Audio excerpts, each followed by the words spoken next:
saw the storm before we felt the rain.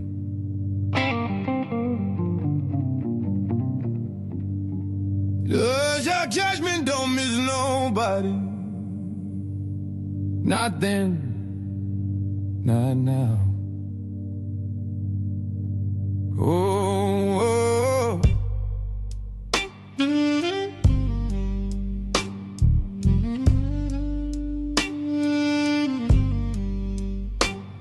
From Zion came that voice, heavy like a lion's roar.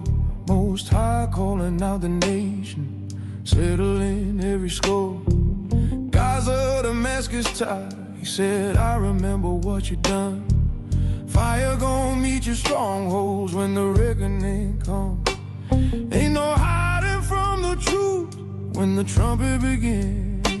He said, for 3 transgressions, and yeah, for 4 I ain't holding it in. Judgment rolling in like thunder on the plain. Ain't no peace when wicked men keep playing with.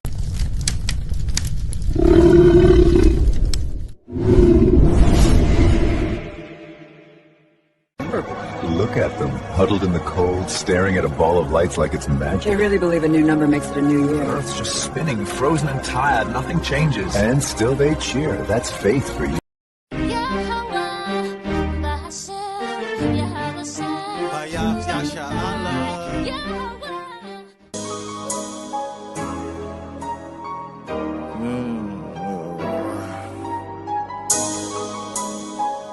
Plantation.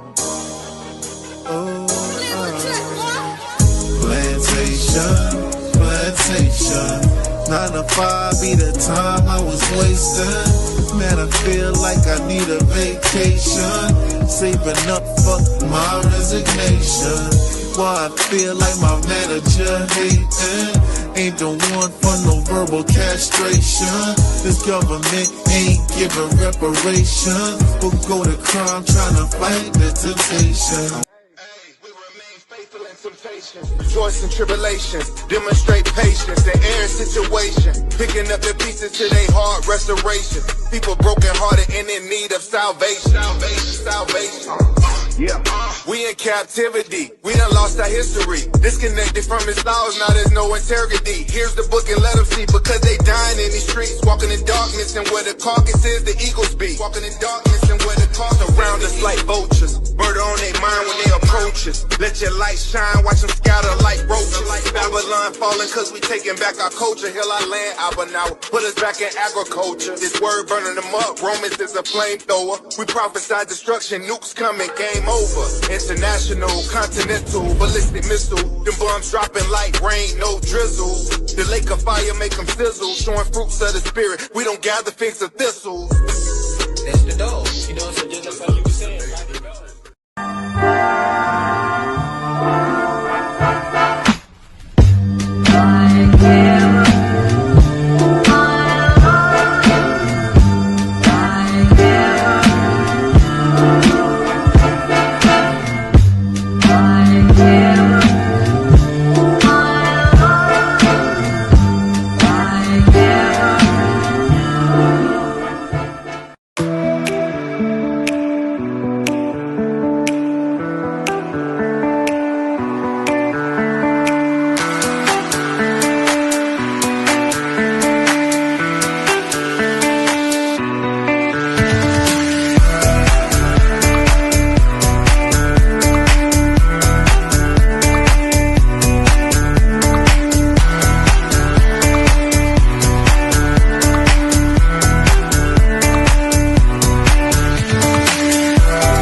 Hey, my name is Amani Bright Laws.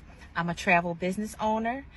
My business is Always Shine Bright Travel, where we help you discover your next bright destination. I want to talk to you really quickly today about becoming a travel business owner. Listen, if your passion is traveling, if your passion is exploring the world, if your passion is wanting to travel and explore the world, then you should become a travel business owner, okay?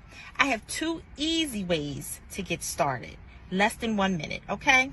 The first way, up here, our website, travelagentworkshop.com. And please use my sponsor ID, Always Shine Bright, okay? The second way is a text code. Text the word workshop to the number 281-767-9711.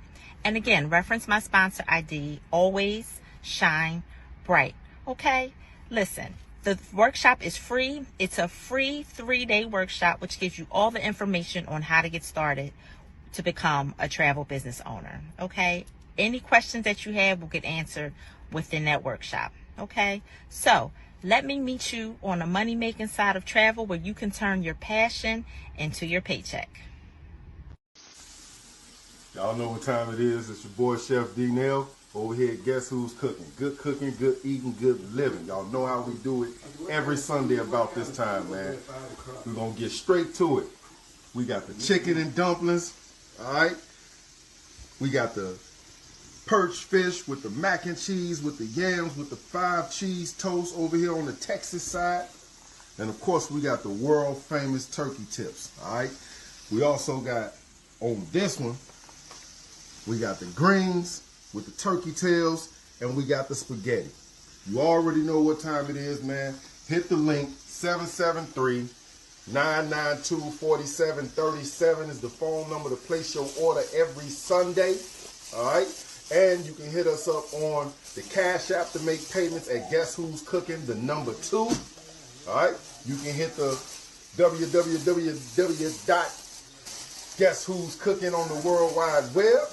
You can catch us on Facebook Marketplace under Guess Who's Cooking, and of course on TikTok, man, at Guess Who's Cooking. Come on down, get your orders.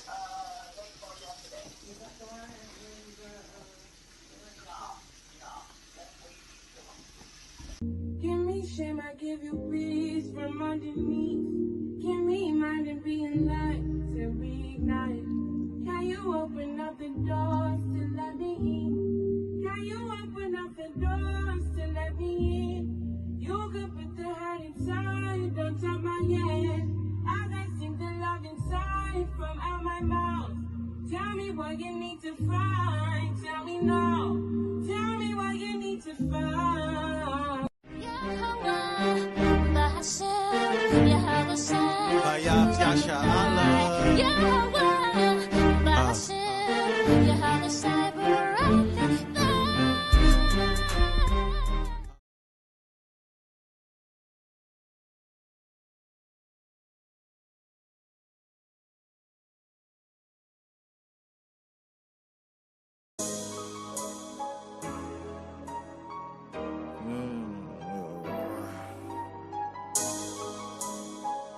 Plantation.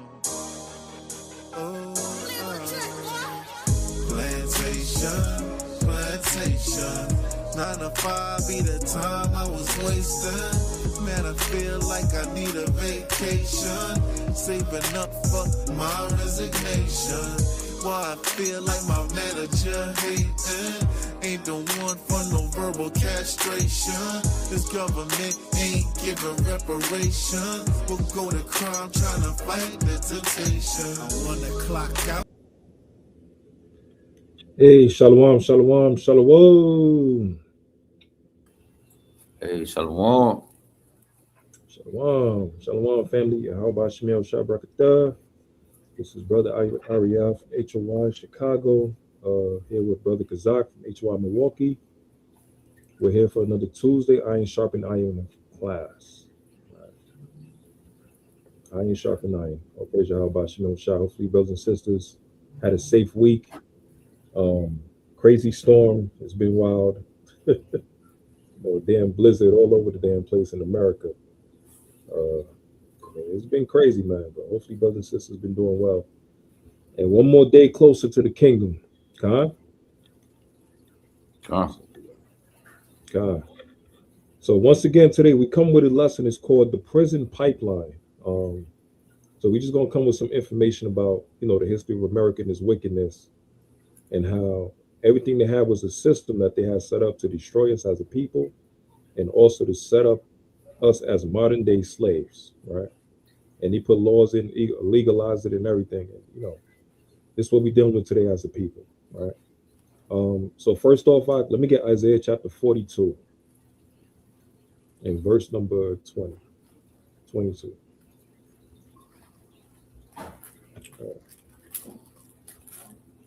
let me show this real quick.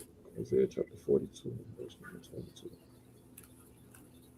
I said Isaiah 40, verse 20? 42 and 22. 42. Yeah, God. Okay. It's the book of Isaiah, chapter 42, verse number 22. 22. Okay. Isaiah chapter 42, verse 22. It say, but this is a people robbed and spoiled. They are all of them snared in holes, and they are hid in prison houses.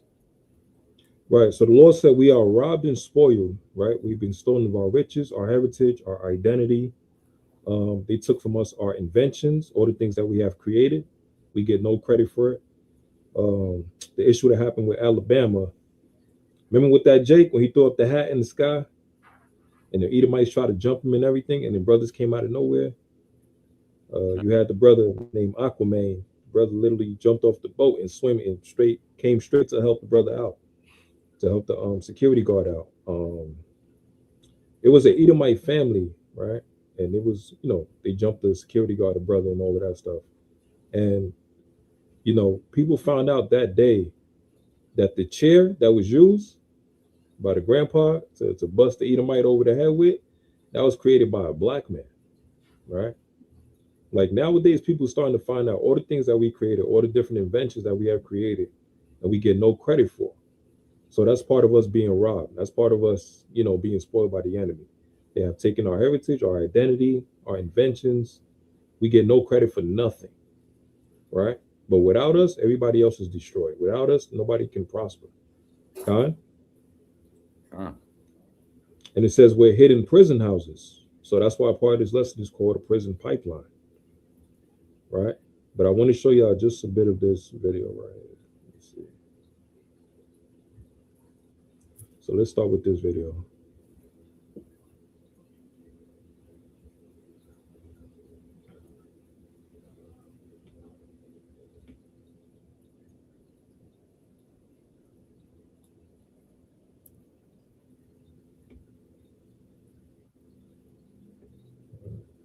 And let me get Psalms chapter 10 and verse number 1. You can hold that real quick. All right, so let me get this one right here. Stop that, and let me get this video right here.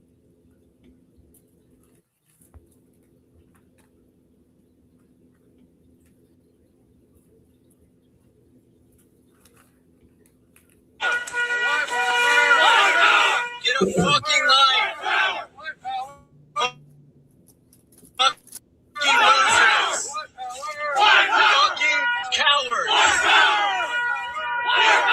Take the mask off, bitch!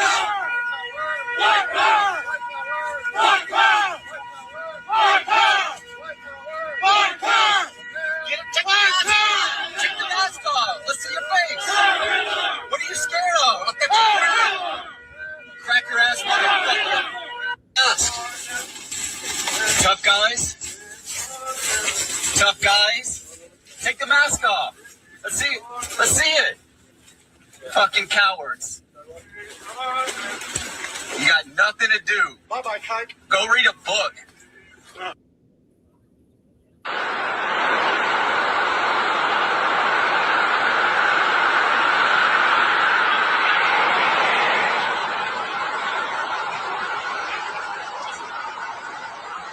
This video is out of Little Rock, Arkansas, where you clearly see police officers from the local community coordinating and staging with white supremacists. You've seen one of the white supremacists throw up the Yahtzee salute there in the video, proof, evidence of what is going on here. It is something that has been suspected for many years, that local white police departments have been coordinating and supporting, at least tacitly, these white supremacist groups. And now we have literal physical video evidence of white officers coordinating, staging with white supremacists in their classic U-Haul truck that they're allowed to ride around in. Anybody else would get a ticket for that. But here you have clear evidence. You see it with your eyes, what everybody has been saying for years. This needs to be investigated. These officers need to be sanctioned. You may have seen this video from the Arkansas Capitol. It's a neo-Nazi group marching through the streets of Little Rock over the weekend. And we now know tonight the Blood Tribe did not have a permit for the march, leaving many frustrated and in fear after the group marched at two of the city's most symbolic locations.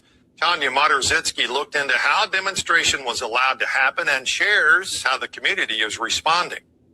A small group of more than 20 white supremacists marched the streets of the Little Rock Capitol. Nobody wants to know that Nazis are coming to their town. And in front of Little Rock Central High School. I don't think many people felt safe this weekend. Something Representative Denise Ennett says was a reminder of history. The Little Rock Nine, almost 70 years ago, these 9 brave souls went in to integrate Central High. The Blood Tribe, who demonstrated on Saturday, did not have a permit with the city or Capitol Police.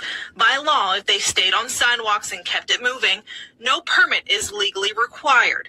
We also reached out to Governor Sarah Huckabee's office. Her spokesperson said in a statement, "Racism has no place in Arkansas, and I condemn this vile protest." Little Rock Police say they monitored the situation and cited a member of the group who was driving the moving truck hauling the group. Little Rock chapter of the NAACP President Marie Hollowell says Arkansas needs stricter hate crime laws.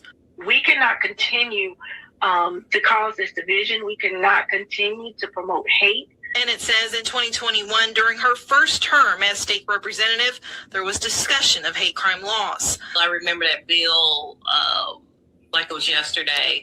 That bill was highly debated. But she voted against it because it excluded certain groups of people. She says that bill did not go anywhere, but hopes if it's presented again during the next session, she gets to include every group impacted by hate crimes and is reminding constituents to be vigilant.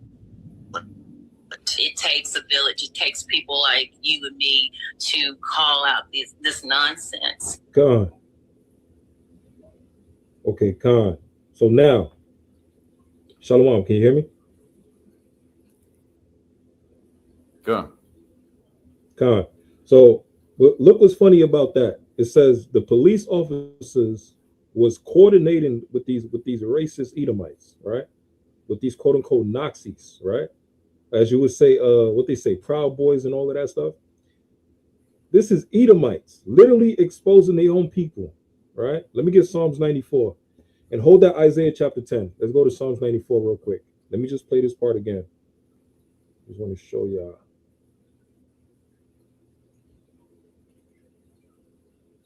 It said these Edomites, these police officers was marching together with these damn race soldiers, with these KKK enthusiasts, right?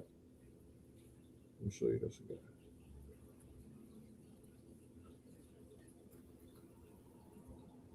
So you can get Psalms 94, King, and verse number 20.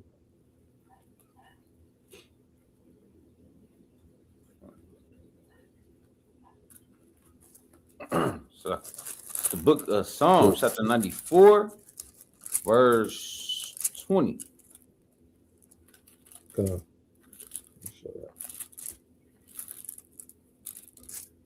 Psalms chapter 94 and verse 20. Verse and once 20. again, shalom, family. HOI Iron Sharpening Iron Tuesday class. You know, let's continue to push forward, family. Let's continue to push forward. So let's get Psalms 94 and verse number 20, King.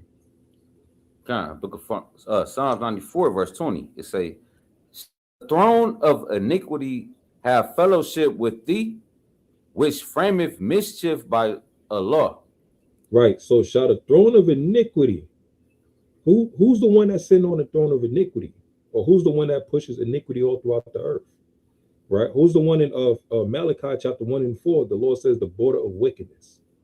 Right? Or in First Maccabees chapter 1, where it speaks about evils multiplied throughout the earth. Because of what? Because of the increase of these Edomites. So they're the people that sit on the power of the throne of iniquity. Right? And shall fellowship with thee, which frameth mischief by a law. What they doing right now, just mixing in the cops and the KKK operatives and all of this stuff and all these damn Nazism and all of that. This is all Edomites. This is all framing them. This is all framing mischief by using the law, right? They're not going according to the laws of the Bible. They're going according to the laws of man, right? Read on. John verse 21. It say they gathered themselves together against the soul of the righteous and condemn the innocent blood. God. So they gathered against the souls of the righteous, right? So let's go back to that video again. They gathering against the souls of the righteous. And who's the souls of the righteous? That's us, the children of Israel. Okay? John. So let me show you this again. They gather against the souls of the righteous. Right? Crafty counsel with these bastards, man. And then when we tell people, listen, man, these officers been jamming us up, putting drugs in our pockets and all of this stuff in our cars and all of that, trying to frame us and everything, and people we think will be lying. You tell them they hate us, they got an issue against, they got a vendetta against us, they trying to find a way to try to jam us up and everything. People think that we lying, right? Moderzitsky looked into how demonstration was allowed to happen and shares how the community is responding. A small group of more than 20 white supremacists marched the streets of the Little Rock capital. Nobody wants to know that Nazis are coming to their town. And in front of white police officers caught staging their white supremacists. Right? This is another branch of the Edomites and just following as race soldiers.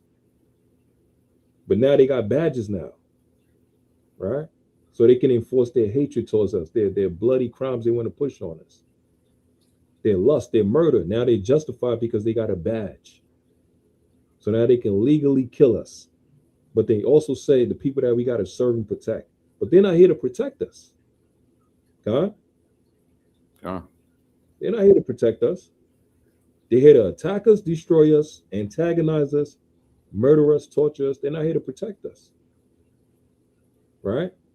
And some of these Nazis, if they so brave, why they got a mask on? If they down for the cause, why they got a mask on? Right? So it says they gather themselves together against the souls of the righteous and condemn the innocent blood.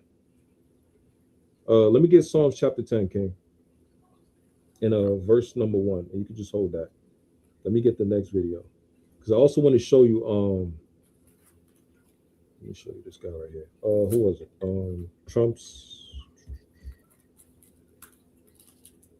man who had the Nazi coat, Vice.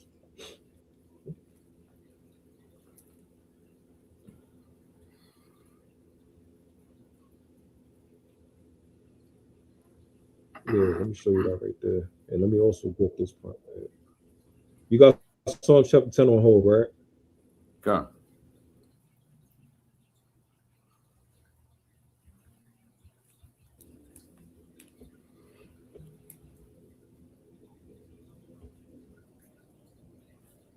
What the fuck we got going on in America? All right, let me get Psalms chapter 10, King, and let me get verse number 1. Let's start with that one first. God, that's the book of Psalms chapter 10, verse 1. It say, why standest thou afar off, O Lord? Why hidest thyself in times of trouble? Where are we doing? Verse 2. It say, the wicked in his pride doeth persecute the poor. Let them be taken in the devices that they have imagined. So the wicked in their pride, their white pride, right? They do persecute the poor. The poor is us. The same people in Isaiah 42 that was robbed and spoiled for our resources, put in the ghettos, as I say in Spanish, the barrios, right? The poor is us. That's the Jews. That's us. That's who we are today.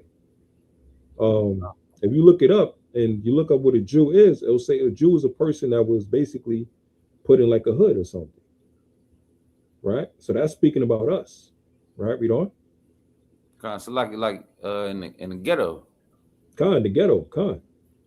The water came. Verse 4. It say the wicked through the pride of his countenance will not seek after God. No, verse 3. Verse 3.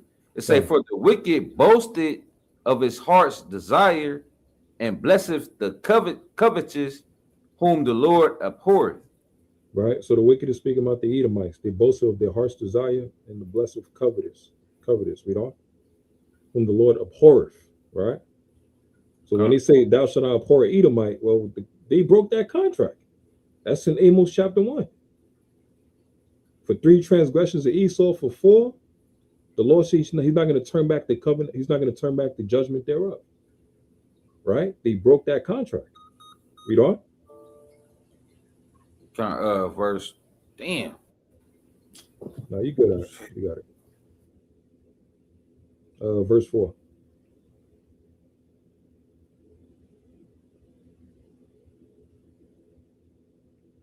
Right. It says the wicked through the pride of his countenance will not seek after God. God is not in all his thoughts. Right. So that's true. The Lord is not in Esau's thoughts because Esau think he's God. He's trying to take the position of Yahweh Hashem Yahushua. Right. Right. Because Esau think he's the Lord God. So he's trying to take the position of the Lord. Remember, Governor Cuomo in New York. A lot of my people in New York, you already know Governor Cuomo. Remember when the COVID happened, and what did he say? He said, God didn't do it. We did it. We fixed it. We helped the people. Right? So these devils, they never give credit to Yahweh Hashem Yahushua. Because in their mind, they think that they can be God himself, like it said in Jeremiah, who sit in the temple of God, who praised himself as God. You good, King? Yeah, the laptop died. I'm back on. All right, come. Right? So he praised himself as God. He think he's the Lord God. Even in their culture, even with Antiochus, right? The time of the Maccabees, Antiochus or Antiochus as they call him, even Alexander, they thought they were literally gods. They thought they were demigods. They thought that they were the son of Zeus and all of this stuff. So they never give credit to Yahweh Hashem Yahushua. They think that they are the gods of the earth on this earth right now. Right? Read on. Verse number 5. Book of Psalms chapter 10, verse 5.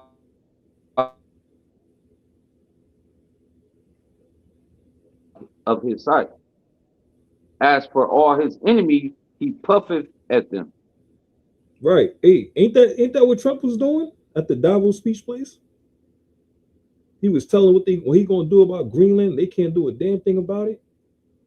He always boasting about America. America this, America is that. America is the #1 country and all of this stuff.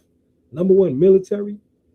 They was boasting and bragging even more after they done kidnapped and snatched Maduro from Venezuela. Right? His ways are always grievous. He shows no mercy, like he did with Jacob, like he does with us today. He shows no mercy.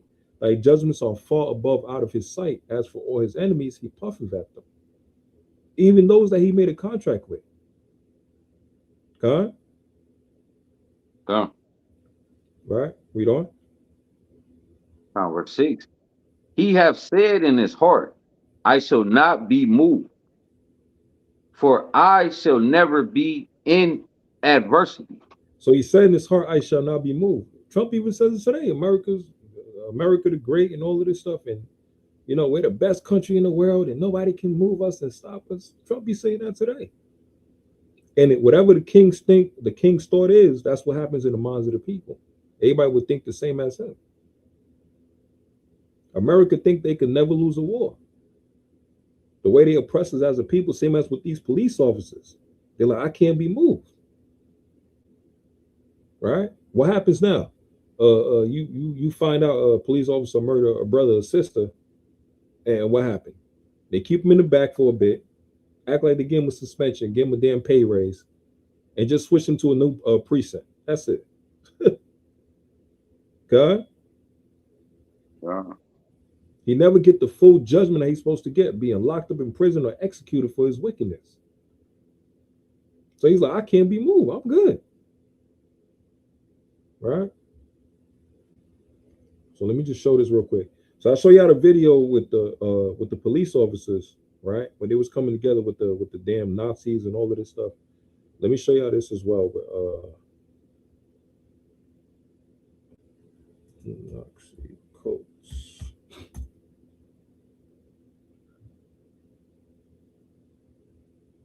This dude right here.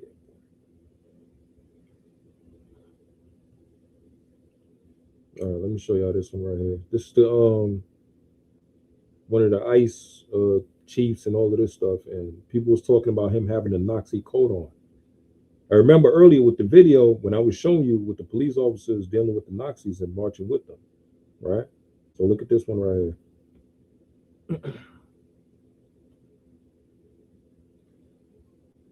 Let me stop that and let me share this. And Ak, let me know what you think, Ak. Like Kazak, let me know what you think, because this right here is crazy. Gregory Bovino. Sound like a damn Italian. Ak, you see that on the screen? What you think, brother? Yeah, I don't know. Huh?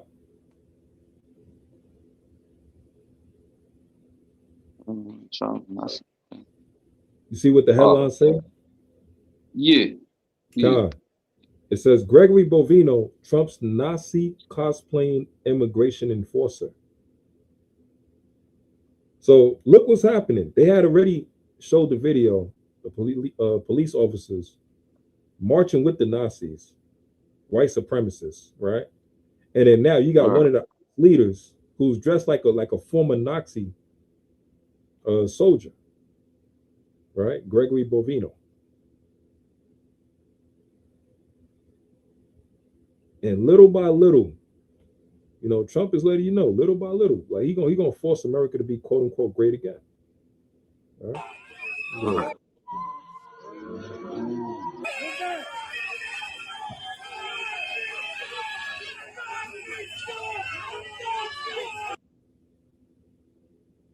Mr. Gregory Bovino.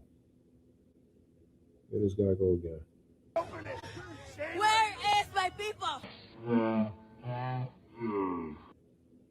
You see, and they proud, they puffed up, right? They feel good because now they can oppress the children of Israel, and I feel bad about it. Why? Because Trump is backing them, right? Trump is threatening the people. Listen, man, if any of y'all put your hands on them, they got a right to shoot and kill, even if they're assaulting you. If any of y'all put your hands on them, they got a right to shoot and kill. Let's see that. Shalom, shalom, family. Please like, share, and subscribe. All right? Mr. Bovino, sound like a Italian. Go ahead, King. You know, like a couple of years ago, like when Trump said that little statement, right? He was like, you know, when you arresting these people, hey, rough them up a little bit, and gave them the kind of license to, hey, you know, put your hands on them a little bit before you put them in the car. Right. That's, you know, it's the same thing. Yeah, it's the same thing, King. Right? Touch him up. And you know, Esau, he'll take it sound good. He'll make it sound clean and innocent. You know, just touch him up a little. What you mean touch him up? You mean like what? Pat him in the back? That's their code words. Hey, just you know, give him a nice shiner. What the hell you mean a nice shiner? Con, King. Free immunity, con. What you mean give him a nice shiner? He'll take what is wicked and make it sound good. Or make it just sound innocent. And next thing you know, you got a black eye like Adam 22. Right? Yeah, just give him a nice shiner. Give him a nice kisser. So this same ones These police officers. Let me show you this right here. Right, these police officers right here. And Shalom, once again, Shalom, family. So, the former president to the current president, let's see right here. Take back the streets.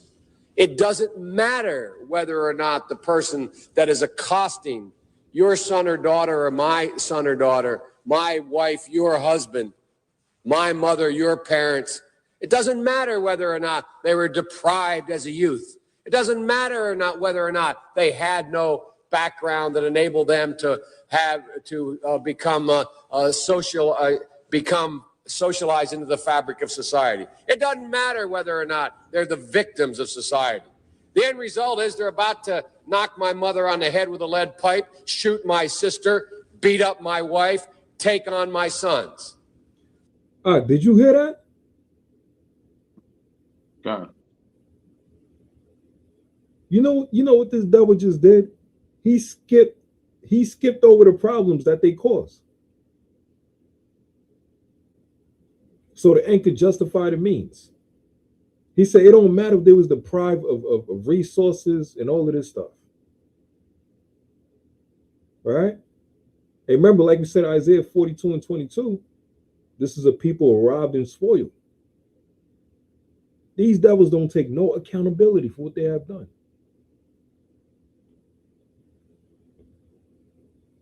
And this was Joe Biden, who was the president for like 2 terms. Shoot my sister, beat up my wife, society. The end result is they're about to knock my mother on the head, become socialized into the fabric of society. Whether or not they had no background that enabled them to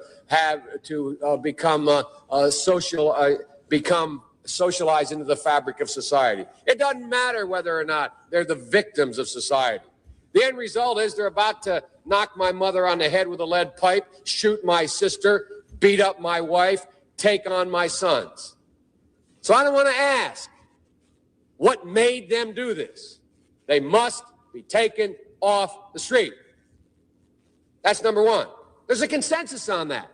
Unless we do something about that cadre of young people, tens of thousands of them, born out of wedlock, without parents, without supervision, without. So look what's crazy. Esau is basically telling you, we don't give a damn if we messed up your society, your system that we have set up as, quote unquote, they say blacks and Hispanics and Americans, whatever, and all of that stuff. Because we had rich neighborhoods, we had rich places, we had Black Wall Street, right? We had Black Bottom in Detroit, right? We had stuff like Tulsa, Oklahoma, all these different places. Even Elder Terah put out that video 2 weeks ago for his class. And he showed how we made everything prosperous in Harlem without the Edomites, right? So now Joe Biden is saying, listen, it don't matter what our people suffered through, went through here and there, this and that. It don't matter. We became victims. He's worried about his mother about to be attacked by one of us. But hold on, you created the monster, which is us today in America, based on the system you implemented and set up to destroy us. Huh? Yeah. And let me show you this real quick. This damn devil, man.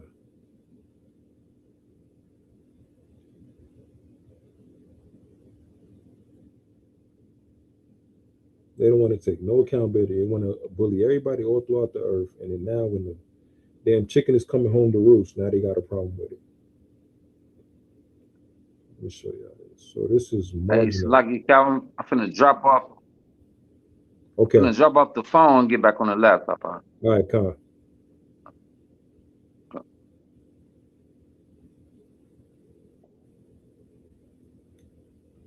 All right, so if y'all see the screen, marginalized, right? Having a marginal social or political status relegated to an unimportant or powerless position within a society or group, right? A few examples, let's say refugees are the world's quintessentially marginalized population. They are by definition located at the edge, beyond boundaries, and outside, right? Let me show you another one. And who's the one that fit this category? This is us. Right? Blacks and Hispanics in America. This is us. We're marginalized. They took all our resources, right? They pushed us to the damn brink of death, right? To the edge of death. They've been robbing us. We get no credit for nothing. But we helped build this country and created everything for this country to make it prosperous as it is today. Right? We fought their wars. You had a brother, I think he was a damn colonel or something, coming back from war. And he went to get a coffee, whatever, and the Edomites tried to lock him up. Asking him, where's your ID and all of this stuff. Same with his sister too. They was asking her, where's your ID as well? And she got to check him. Like, you mother effing nigga, I done fought your wars. You crazy? You ain't gonna try to ask me where's my ID and who am I and all of this. What's my credentials and everything? We get no respect and we get no credit in this country for nothing. So where are the people that's marginalized? God? Yeah. You got anything to say, King? God, it was just yeah, it was just, you know, going back to that Psalms 10. You know, the wicked, it say the verse 4, it say the wicked through the pride of his countenance will not seek after God. God is not in all his thoughts. You know, and that just set the difference from, you know, all our people wanting to serve God and trying to turn to serve God, then, you know, they all the way on the left hand side. Right. So I got another one on the screen. Just some better definitions. What does marginalized means? It means being pushed aside. It means not being treated fairly. Marginalized people are often feel ignored, excluded, and overlooked. That's us. We keep complaining we're not getting treated right, we're not getting treated fairly, the taxes and all of this stuff. Where's our benefits and everything? We done work 20 hours a damn day and all of this stuff. Right? And we're being overlooked. Other nations come over to America. Look what happened with the damn Somalians, who done stolen billions of dollars. That was supposed to go to us. Look at all these other nations. As soon as they come in, they could set up a business automatically in our neighborhoods. And that movie, they cloned Tyrone, it showed you literally right in front of our face, man. Literally showed everybody how Esau set up this system. To have the other nations come to our neighborhood and just keep taking it and stealing and reaping our resources like parasites. Right? So he's talking about we're marginalized. Let me see. Let me get another one. Let me go back to this Joe Biden. And then we'll go back to Psalm chapter 10. Let's see. Without any structure, without any conscience developing, because they literally, I yield myself 3 more minutes, because they literally have not been socialized. They literally have not had an opportunity. We should focus on them now. If we don't, they will, or a portion of them will, become the predators 15 years from now. And Madam President, we have predators on our streets that society has, in fact, in part because of its neglect, created. Again, it does not mean because we created them that we somehow forgive them or do not take them out of society to protect my family and yours from them. They are beyond the pale, many of those people. Beyond the pale. And it's a sad commentary on society. We have no choice but to take them out of society. And the truth is, we don't very well know how to rehabilitate them at that point. That's the sad truth. I'm the guy that said, rehabilitation, when it occurs, we don't understand it and notice it. And when we notice it and we know it occurs, we don't know why. So you cannot make rehabilitation a condition for release. That's why in our system, there's the federal system, you serve 85% of your time. It's a shame, but we don't know how to rehabilitate. But there is a consensus, and I will cease.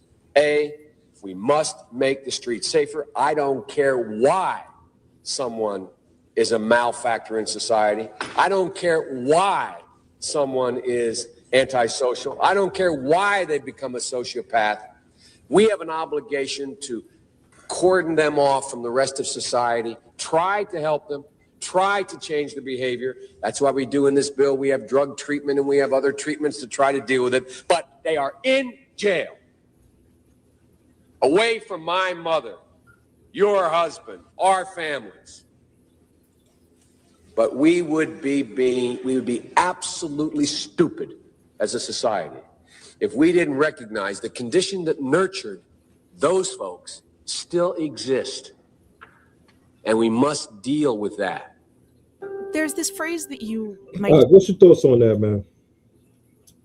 Hey, Go ahead, King. hey, I mean, that was just being a devil, man. You know, it kind of remind me of,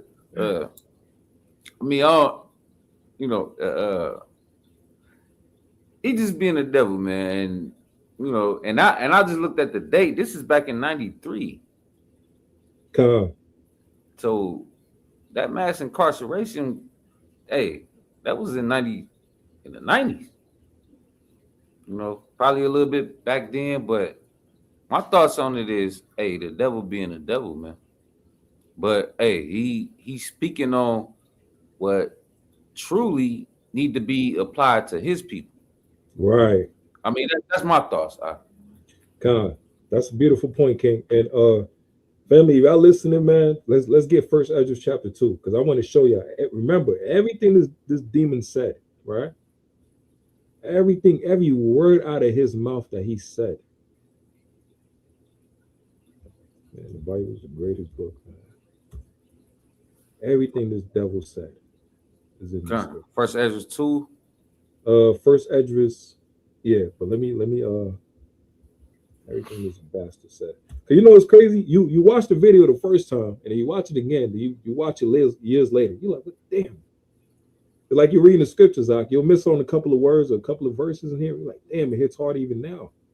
Because now you truly know the thought process of the enemy that you're fighting against. Right? Let me show you this, man. He said, I don't care what. I don't care what the hell. Shalom. Pop around in the building, man. God, when demons show themselves, man. Yeah, that's it. Like the Lord said in Luke 12. You know, what's in the darkness will come out to the light. And that's why Esau hates the Bible, because it's spiritual. The word of God is spiritual. It can expose his inner thoughts and his intentions. So he can lie to us all he wants, but God is the one that created him. Yahweh created him. So who better than your own creator that knows you better than anybody else?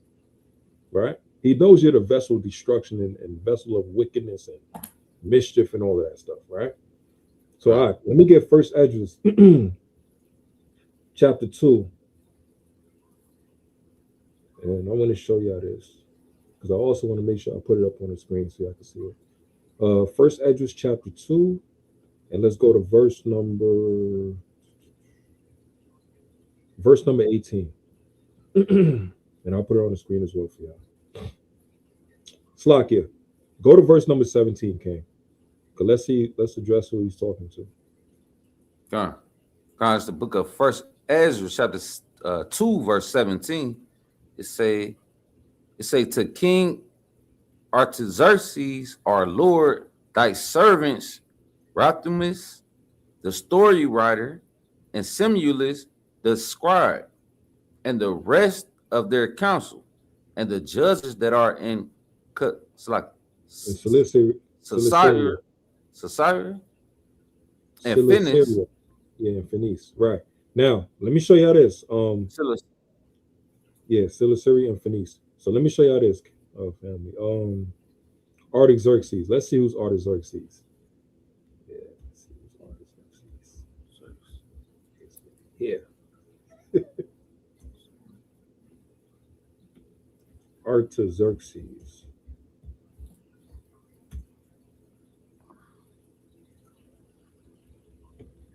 So who is Artaxerxes? Y'all know him. Y'all know who he is. Y'all might probably got a little confused because of the name, but If y'all seen a lot of movies, y'all know exactly who this bastard is. So this is Artaxerxes, right? This is Artaxerxes. Can you see that? Yep. So Artaxerxes in the movie 300, Artaxerxes is portrayed as a towering giant god king, almost completely nude, wearing all gold and here and there, this and that.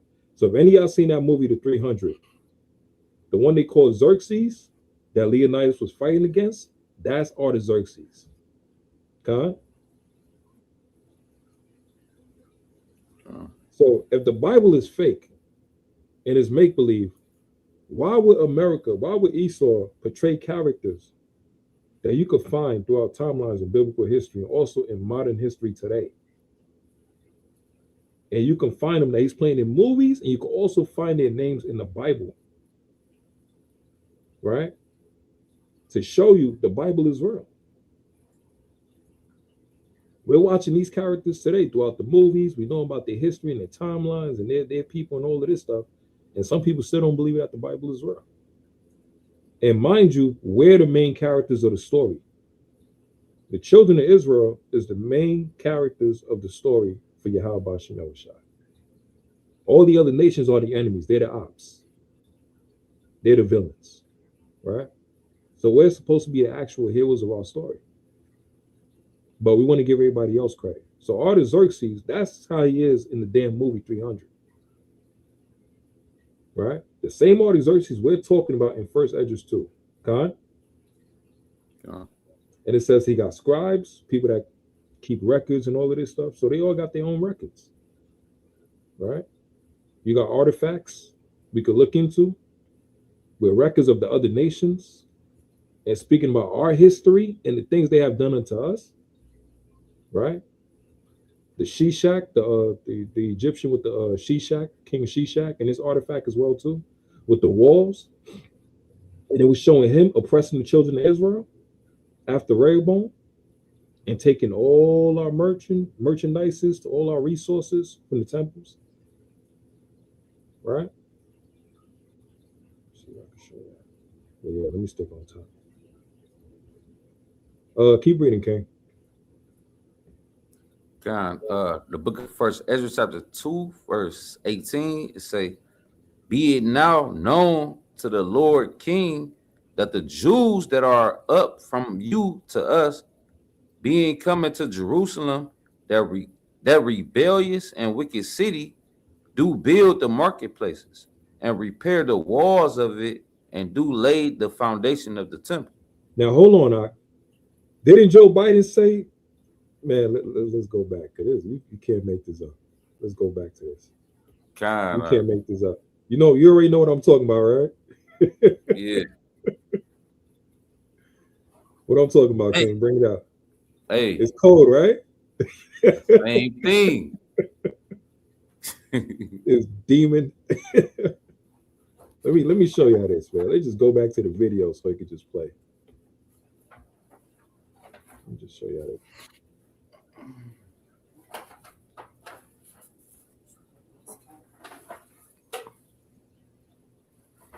Supervision, without any taken off the street.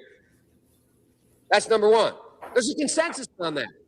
Unless we do something about that community, we should focus on them now. If we don't, they will, or a portion of them will, become the predators 15 years from now. And Madam President, we have predators on our streets that society has, in fact, in part because of its neglect, created. Again, it does not mean because we created them that we somehow forgive them or do not take them out of society to protect my family and yours from them. They are beyond the pale, many of those people. Beyond the pale. And it's a sad commentary on society. We have no choice but to take them out of society. And the truth is, we don't very well know how to rehabilitate them at that point. That's the sad truth. I'm the guy that said rehabilitation, when it occurs, we don't understand it and notice it. And when we notice it and we know it occurs, we don't know why. So you cannot make rehabilitation a condition for release. That's why in our system, there's the federal system, you serve 85% of your time.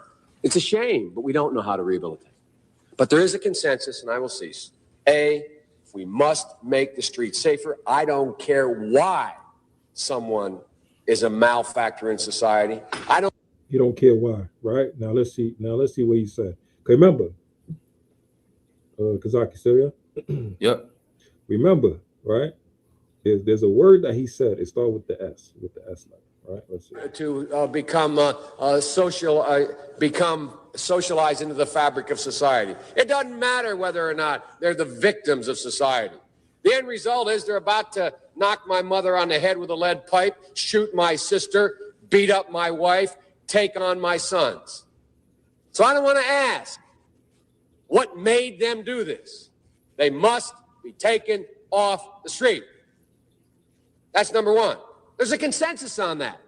Parents, your son or daughter or my son or daughter, my wife, take back to the streets.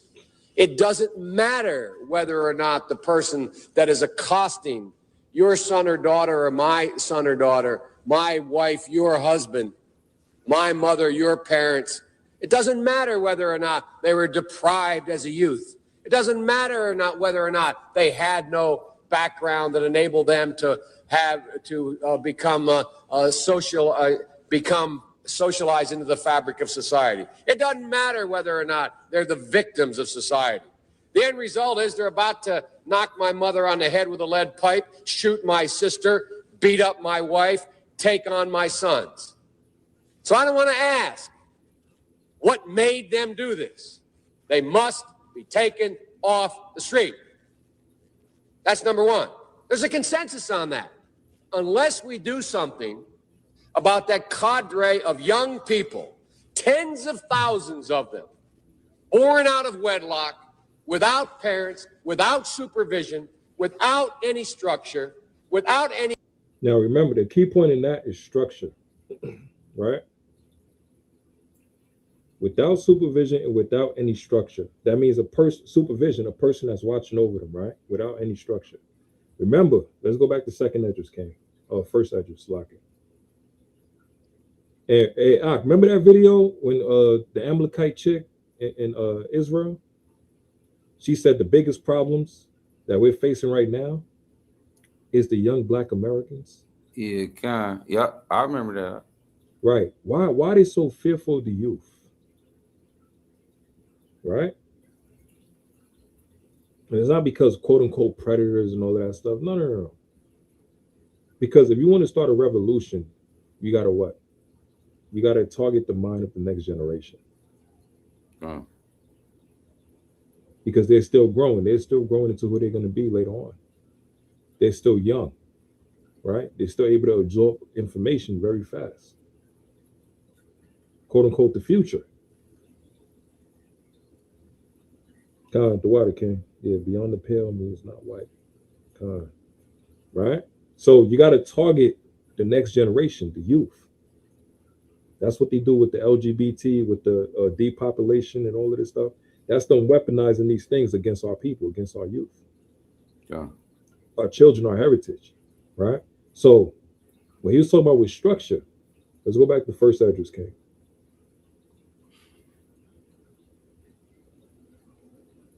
John's you want 18? Yeah. John's first Esdras chapter 1. Well, first Esdras chapter 2, verse 18.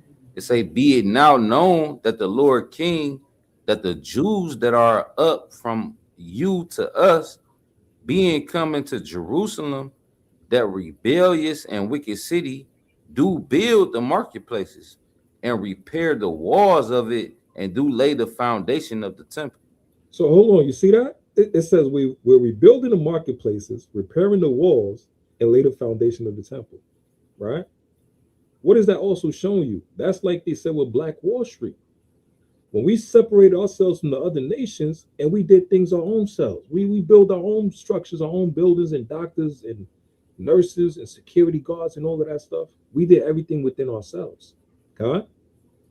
Yeah. But the eyes of the heathen, they said as wicked. Why? Because they want to come in and they want to dictate and they want to control everything that we do. They want us to depend on them. Right? And part of us building the foundation of the temple is us doing it spiritually by applying your laws and commandments of the Lord. Right? So when we start to build that temple, like we said with Nehemiah and also Ezra, what happened? The heathens came in, hey, we want to build with you.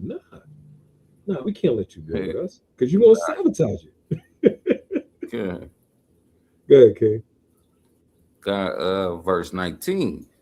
Now, if this city and the walls thereof be made up again, they will not only refuse to give tribute, but also rebel against kings. Do you know why we're going to stop giving tribute and rebel against the kings? Because we're finally going to do what the Lord wanted us to do from the beginning. Keep his laws and his commandments and serve Yahweh Hashem Yahushai and give our resources and tribute back to the temple, back to the priest, back to the Lord, giving our tithes and all of this stuff.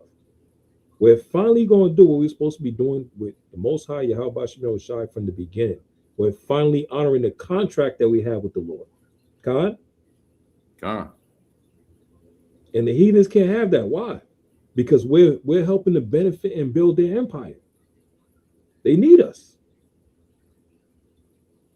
There's so many videos, man. You got some damn Edomites talking about if black people leave. It said it like 2 years ago. It said if black people leave America, I'm going with them.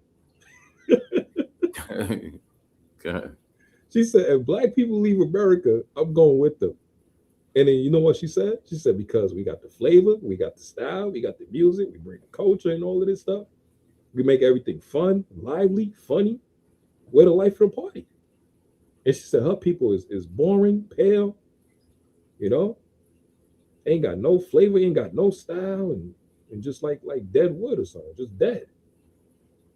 So even the heathens know our spirit and who we are. That's why even that video with tendonism, man, I seen that video. I was mad as shit. Tendonism with grandpa and all of that, with Unc, as they call him. All right, you seen that video? What happened? Everybody came traveling far and wide to meet Mr. Tendonism, right?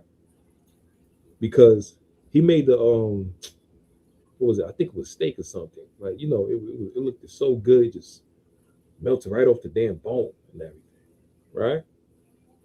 And he had a style with him. He had a spirit with him, right? And when you go over there, you eat the food over there, you feel like one of them. You feel like a family. You feel like that's an uncle, that's a cousin, right? You feel like family is there, so you can connect with that. And what happened? You had so many people traveling far and wide, helping and trying to support Unc's business, which was tendonism, because they loved it and they appreciated it, right? And it was a bit of nostalgia as well. And they wanted to support something that was ours, black business, right? Then later on, they found out that the business belonged to an Edomite. Huh? Yeah. And when they found that out, a lot of people was like, hold on, man. I feel like I got tricked. Man. Like, damn, I thought this was all black business. I got tricked. But they fell in love with Unc and his spirit. So now what happened? Esau get jealous. The actual owner of the company get jealous. Instead of him breaking Unc a piece of the pie and to keep it going and becoming even more prosperous, the Edomite got more jealous, and then he had to fire Unc. And he fired Unc, and guess what he tried to do? He tried to take the spot. He's coming in and he's saying, oh, look at that, look at the meat, oh, it's tenderness and all of this stuff. And people looking like it's not even the same no more. Like this, this damn devil just came and messed up. Go ahead, King. Like he literally just killed everything, huh? Yeah. Go ahead, King. No, go ahead, my bad. No, go ahead. I mean, it be like that, man. Like, I don't know if you remember, like, I don't know, when I was a shorty, man, it was a song. It was a damn Edomite singing it. Everybody thought it was a brother. I forgot his name. But then when it came out, he was an Edomite. I don't know, but stop rocking with it. Right. I don't know. Was it You know what I'm Robin saying? Picke or something like that, man? Yeah. Oh no, I forgot. But Nah, I get what I you're know saying. what you're talking about. Okay. Yeah, niggas like, nah, I ain't supporting that no. There's one video that damn cracker grabbed the damn steak and he tried to shake it like it's supposed to fall off the bone. Ain't nothing happened, right? Dude. Con, pop around. Yeah, that Edomite losing business now. Because everybody like, yo, it ain't the same. You came in and you messed up the whole party. John B. Oh, John B. That's what he was talking about. Yeah, the Edomite, he messed up the whole flow of everything. There was one video. He grabbed the damn steak and he started shaking it, and it was hard as hell to break. He's like, oh nah. That man damn near broke his wrist. He said, "Oh, look at that tendon." Oh, he said, "Oh, look at that." And he was mad dry with it. We was like, man, this devil came in and messed up everything. If he can't get the spotlight, he can't get the glory, he's gonna destroy and sabotage everything. You know? And the sad thing about that, you know, Unc had that Stockholm syndrome. He still tried to vouch for me. Hey, this is my man right here. I want y'all to support him. Nah, we can't. Nah, we're not here for him. We're here for you. You know what I'm saying? You keep reading, all right. We at verse 19. It say, now if this city and the walls thereof be made up again, they will not only refuse to give tribute, but also rebel against kings. And part of us now refusing to give tribute, what's happening? We're going to keep the money amongst us now. We're going to keep it circulating amongst us. There was a I think it was the census. It was talking about like the black dollar in the black community, whatever. It only circulates like 1 or 2 times. That shows what? We only got like probably 1 or 2 quote unquote businesses, black business around our neighborhoods that people actually go and support. Because other people will come in, other heathens will come in, Chinese store, open it up, damn laundromat, nail salon here and there, Chinese people there, whatever, and all of this stuff. KFC, which people think is supposed to be for black people, Elam is coming in. Like this joint is crazy. And this is all part of the curses. We know that, but it's still frustrating. You know? But now what happened? We'll start giving tribute. Why? Because we'll start supporting each other now. You know? And rebel against the kings, you know? Verse 20, you say, and for as much as the king, it's like, and for as much as the things pertaining to the temple are now in hand, we think it meet not to neglect such a matter. Hey, didn't Joe Biden say that? Don't overlook this. Don't neglect what's going on here with the quote unquote black people and predators and all of that stuff. That's what he kept saying. Right? If you don't pay attention to this and all of that, this damn devil. He's saying the exact same thing this guy was saying. Come on, you know? But to speak unto our Lord the King to the intent that if it be that thy pleasure, it might be sought out in the books of thy fathers. God, right? And throughout the King, brothers just sent me, shout out to the brother Yawasop. Like he said, a black dollar circulates 6 hours before it leaves, Asian 30 days. Come on, man. God damn. We don't even get a chance. And you know what's crazy? We generate about what? Trillions of dollars. Just with us. But everything we do, we're the consumers. We're spending everything instead of keeping it amongst us. Right? So it said, but to speak unto the Lord the King to the intent that if it be by thy pleasure, that may be sought out in the books of thy fathers. Right, read on. And thou shalt, verse 22, and thou shalt find in the Chronicles what is written concerning these things, and shalt understand that that city was rebellious, troubling both kings and cities. You see that? So this is what the heathens know. But why are they saying we're rebellious? Because when we keeping Yahweh Shem Shah's laws and commandments, it's going against their status quo. Let me show y'all this real quick. It's going against their status quo. Our strength is in the law and the faith and the belief in Yahweh Shai. It's going against their status quo. Let me see. 2 Maccabees chapter 6. Let's get verse number 1. Show you this. 2 Maccabees chapter 6, and let's get verse number 1.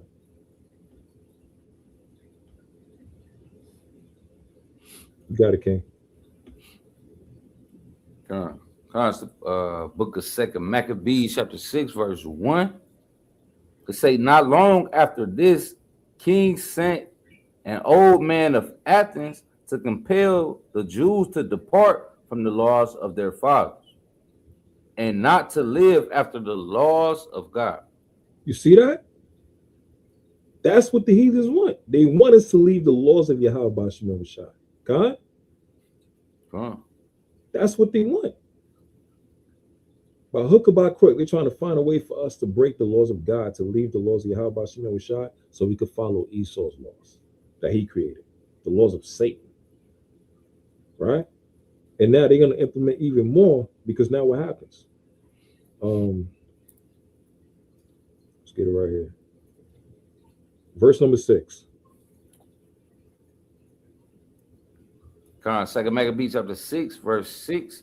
Neither was it lawful for a man to keep Sabbath days or ancient fasts, or to profess himself at all to be a Jew. So that shows you what? The power of keeping the Sabbath, the power of fasting, and also claiming you're a Jew, you're an Israelite. Right? Because words is power. What you speak is power. Right? So now, what was one of the things they would do to force you? Put fear in you, right? Jump to verse number 9 now. Verse 9. And whoso would not conform themselves to the manners of the Gentiles shall be put to death. So they're gonna put fear in you, right? And they're gonna tell you, if you don't keep my American constitutional laws, 70, 100,000, whatever, right? I'm gonna kill you. So now what's happening? They're putting fear in you of death. Right. But you're fearing who now? You're fearing more of Esau compared to Yahweh B'Shem Shai, who's your creator. God? But if you would have feared the Lord from the beginning, you don't give a damn what these Edomites say. Right? Let me get one more, King, pertaining to Maccabees. Let's get 1 Maccabees chapter 1. And it's also going to show you too as well. What is bastard at? I think it was in 46. Yeah, here we go. 1 Maccabees chapter 1 and verse 41. Let's get that.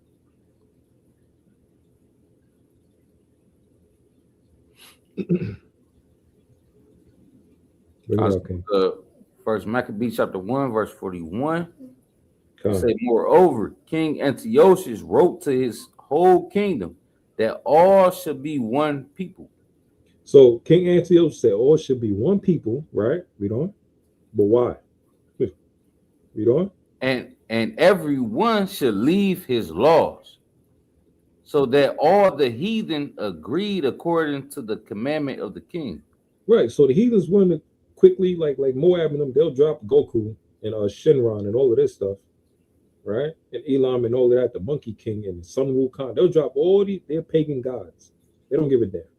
Right? Because they're more scared of Esau. But what was Esau's plan? He wanted everybody to come together as one. Everybody to follow in the ways of the Greeks. Everybody follows in the ways of America.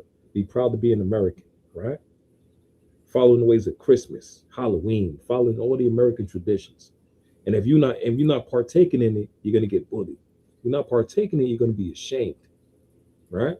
Hey, you're not in the Christmas spirit. That's a tactic. Listen, man, when the damn devil is trying to tell you, hey, you got to get in that Christmas spirit, that's a damn tactic. He's trying to make you submit to his pagan god, to Satan. Right? Read on. Verse 43. Verse 43, it say, yea, many also of the Israelites consented to his religion, and sacrificed unto idols, and profaned the Sabbath. So it says many Israelites. Hey, didn't the Lord say in Matthew 7:13, wide is the gate and broad is the way to destruction? Right? But that straight gate, that narrow path, few go at it. So the Lord don't deal with the majority. So many of our people were sellouts.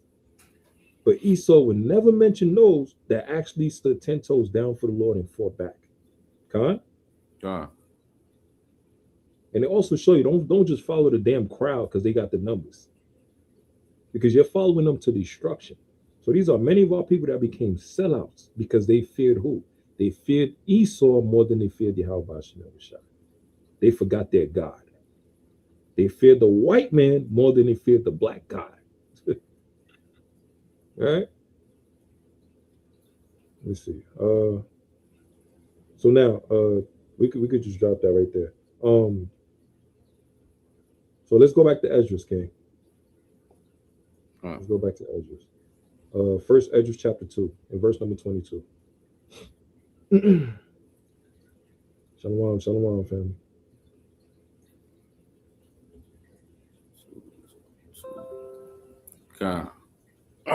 God, it's the book of First Esdras, chapter 2, verse 22.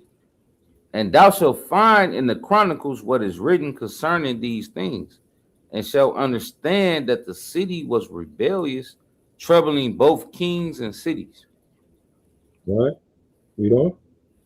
And that the Jews were rebellious and raised always wars therein, for the which cause even this city was made desolate. So hold on. So they know about our histories, our records, right? You think these heathens ain't got no records of their own? Right? Yeah. You think they ain't got no damn records of their own? And the times they won against us because we sinned against our God? Right? Let me show y'all this real quick, man. Let me show y'all this. This damn Shishak relief, as they would call it.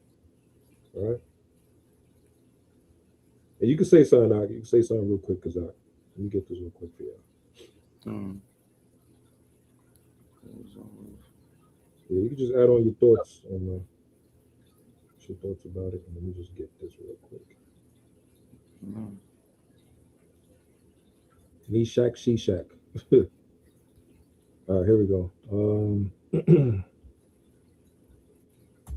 You think the other nations ain't got their own histories and all of this stuff and the records about us? And whenever we sin against the Lord and how they took full advantage?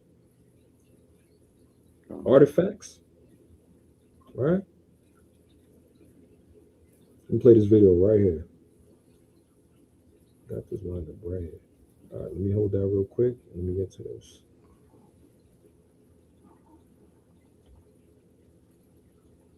Shalom, Uncle Pen in the building. Woo! All right. Shalom, family. Yeah, let me play this real quick. Look at this right here. You think these other nations ain't got artifacts about us? These bastards. Let's get this real quick.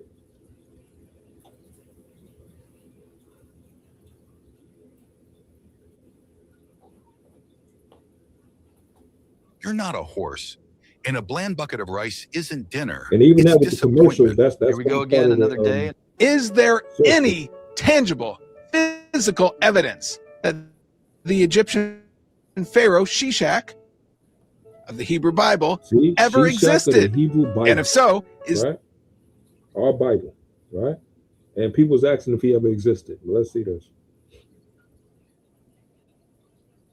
An incredible faith-affirming finding was discovered here surrounding Pharaoh Shishak. It is called the Shishak Relief. The Shishak Relief was discovered at the Karnak Temple here. The Karnak Temple is located just north of Thebes, modern-day Luxor, on the east side of the Nile River. The Shishak Relief was discovered on a wall of the entrance to the temple of the Egyptian god Amun. In the 1820s, it was realized that these hieroglyphics were recounting Pharaoh Shishak, or Shishak in the Bible, his military campaign in Canaan. The Karnak Temple of Amun is believed to have been the construction project of multiple successive pharaohs. It is massive in size, and there was nothing comparable to it in the ancient world. The Shishak relief includes three components. First, a smiting scene by Shishak. Second, a scene with Shishak's god Amun, which includes cartouche rings or name rings of conquered cities. And third, an inscription recording Amun's speech. On the right side of the relief is the smiting scene. This was common for Egyptian triumphal reliefs. Shishak is believed to be raising a weapon in one hand, holding his captives by the hair in the other hand, and is in the process of striking his captives. That's Shishak, right? And it says he's holding in his hands the captives, right? Kazak, can you see that? Yeah. He's holding in his hand the captives. Well, guess who were the captives that was in his hands? It was Israelites, right? We didn't make this up.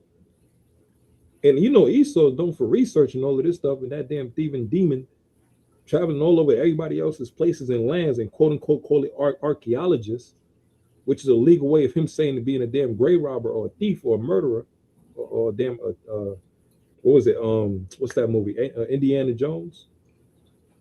Going to all these different places, caves and tombs and all of that stuff, and stealing people items and artifacts and everything. And he just put a label behind it. He just put a profession behind it to make it legal, which is not right. Right? Captives are Asiatic in appearance, and they are presented with hands raised, begging for mercy from their captor. Portions of this part of the relief have been greatly damaged, and much of it requires your imagination. In the second scene on the left side of the town, Amun is depicted with ropes on the Merneptah stele, which also depicts Amun-Ra on it, with his famous double-feathered crown. Amun is depicted with ropes in one of his hands. These ropes are attached to prisoners of war who are bound by the rope. Don't they got that prisoners in the Bible? With Deuteronomy 20, laws against people that you go to war against, and you can make them as a prisoner? God. Are we prisoners of war in America today? God. Now listen to what he said about the captives, right? Also pictured bound to other prisoners with ropes around their necks. The prisoners tore. Don't that sound like a people that had chains on their necks? Captives, slaves, same slaves that's known for today all throughout the world. Right. Torso areas are in the form of cartouches or name rings. A cartouche is an oval with Egyptian hieroglyphics inside. Within each of these cartouches are names of cities, many of which are from Judah and Israel, that Shishak claims to have conquered. Although not all. It says many of these cities that Shishak have conquered, which is of Judah and stuff, right? All right. Remember in First Maccabees? In First Maccabees, when Antiochus was pushing the law to make sure everybody abandoned their laws and kept his laws, and he was pushing all throughout what? The city of Judah and all these places, right? Place that he quote unquote wanted to conquer, right? Now look at this. Let's get Let's get 2 Chronicles 12.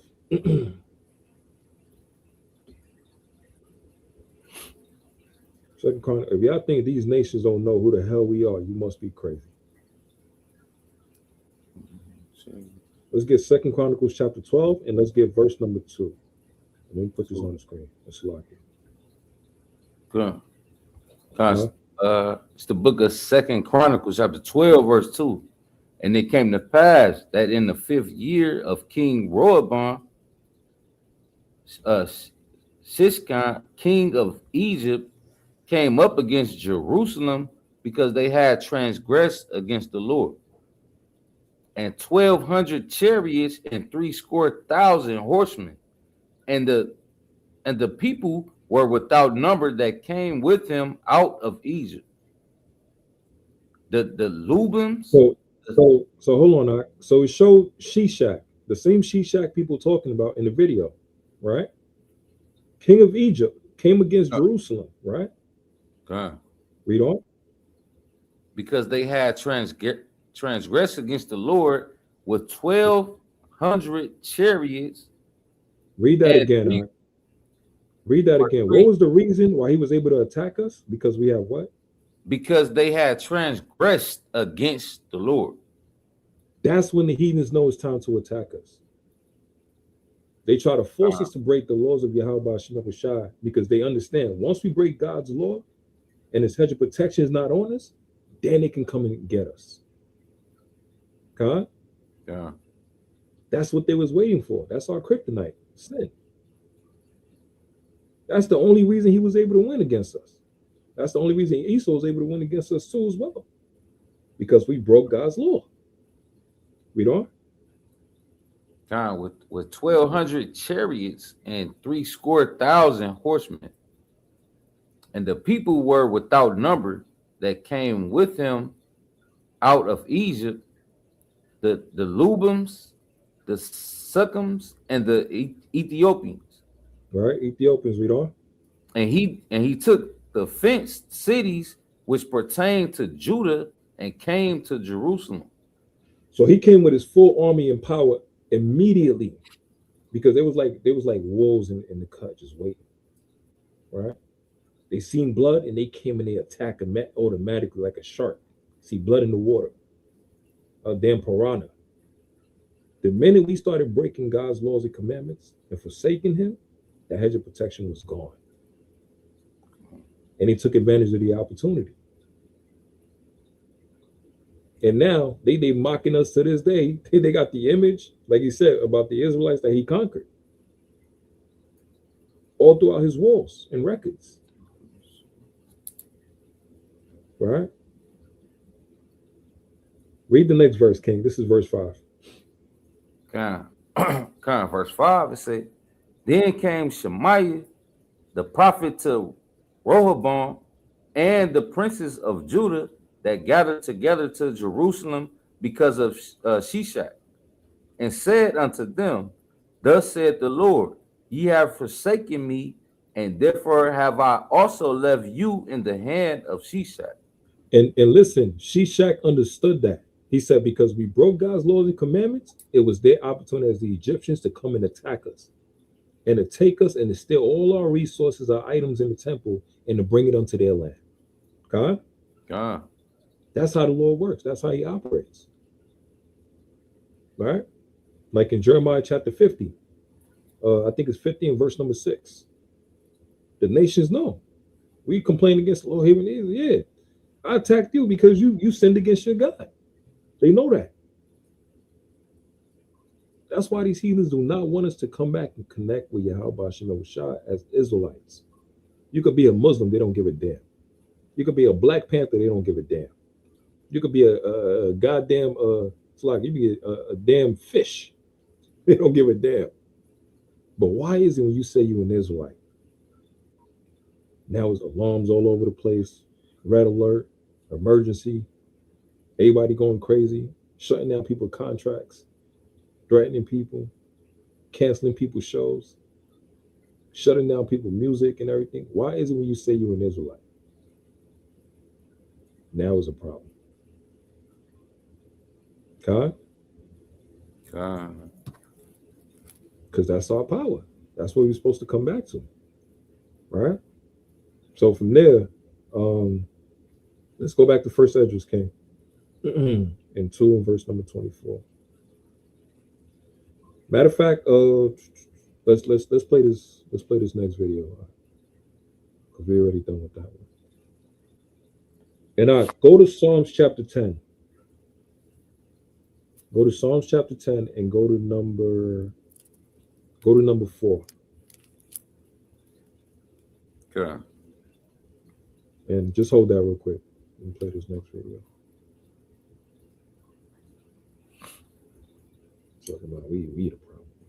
Must be crazy. All right, let me play the next video. Sloppy.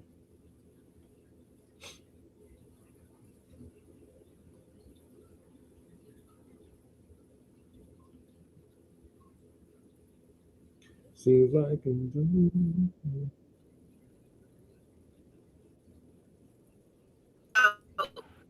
The private prisons, the private fuck we got going on in America.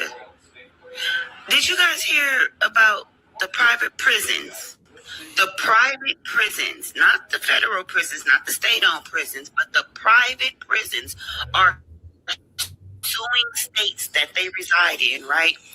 Over the fact that the states are not sending prisoners to these private prisons that I guess they contracted for.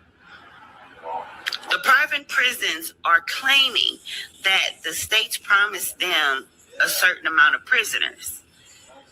So now these private prisons are suing the states that they are in. Do you guys a business? And we are the product still. This is the most disturbing and alarming piece of information I have All ever right, had what's to your thoughts share. on that, man?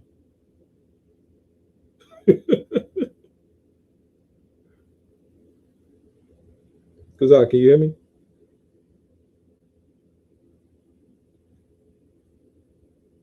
Yeah, Kazak, let me know you there, King. Right? It says the private prisons. Right? Slakia. It said the private prisons, they're pissed off and mad because they don't got enough prisoners, which they were promised, right? They don't got enough prisoners, which they were promised. Let's hear that again. Prisoners to these private prisons that I guess they contracted for. The private prisons are claiming that the states promised them a certain amount of prisoners. So now these private prisons are suing the states that they are in. Do you guys not understand now? This is a fucking game, a corporation, a business. And we are the product See that? still. This is a business. America's a corporation. Right? Americano is a corporation, and we're the product. You want to talk about Black Friday? Black Wall Street? Stocks and bonds and all of that stuff? Stocks and bonds? Bondage? Bondmen, bondwomen? We're the product. That's why this devil will never let us go. Same as they want to blame us and brothers and sisters in the corner selling drugs and all of this stuff and shipping this and that, shipping and bagging products and all of that stuff, cocaine, drugs and weed and everything. Right? That's the same thing they're doing to us. They'll change the laws. 3 strikes. Weed was illegal. Locked them up. But now it's legal. Right? It's legal for these damn devils, but it's illegal for your black ass. They set up laws only to benefit them. That's it. And whatever we do in this society, we get blamed for it. Right? They're still looking at us as the slaves that we are in these times. That's why they got to find a way to throw us in prison by any means necessary. Because they got to fill what? Their quota. Right? They made a contract and they got to fill up that quota. They got to fill up that prison house. Right? So let me go back and watch this video again. And we'll go over First Maccabees. This is the most disturbing and alarming piece of information I have ever had to share. Trump just signed an executive order criminalizing homelessness and directing states to institutionalize individuals with mental health disorders and substance abuse disorders. This is so not... let's get this real quick. Let's get Second Maccabees.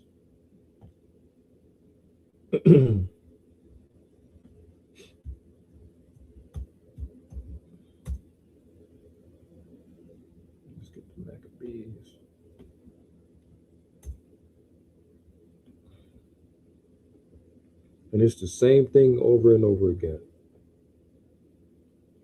All right. Let's get 2 Maccabees, and let's get chapter 8.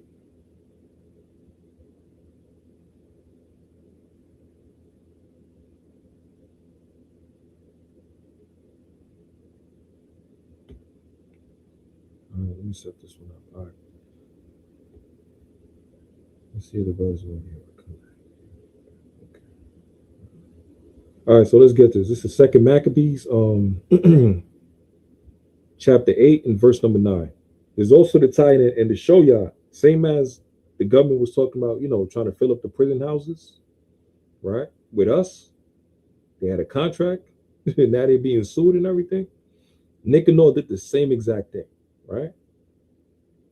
So this 2 Maccabees chapter 8 and verse 9. Then forthwith choosing Nicanor, the son of Patroclus, one of his special friends, he sent him with no fewer than 20,000 of all nations under him to root out the whole generation of the Jews, right?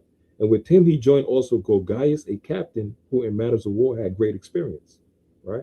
So this is Nicanor. He wanted to wipe out the whole nation of Israel.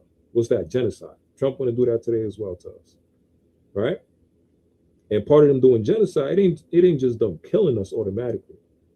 Even with all the damn shots and all these drugs they trying to put in our system, the food they trying to poison everything.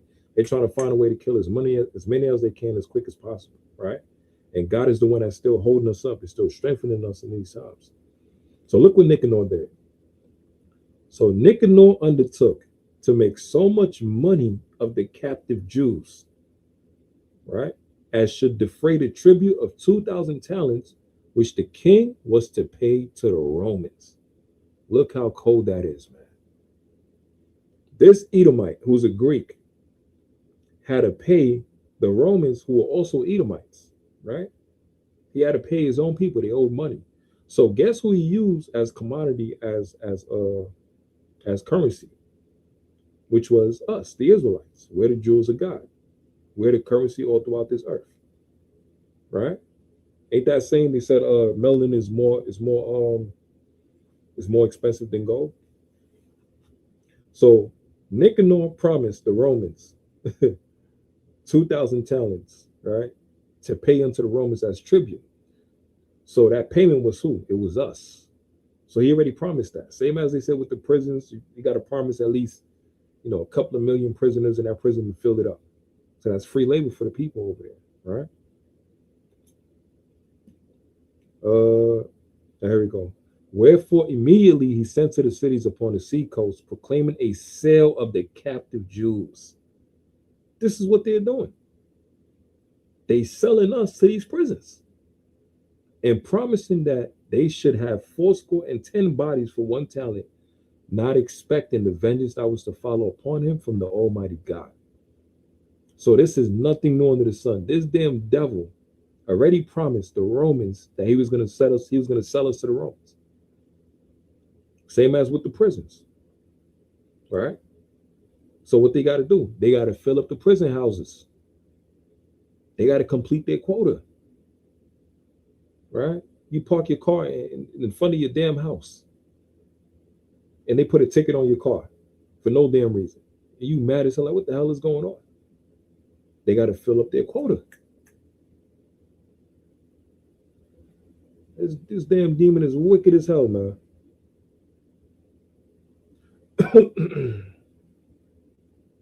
All right, let's get to the next part of the video.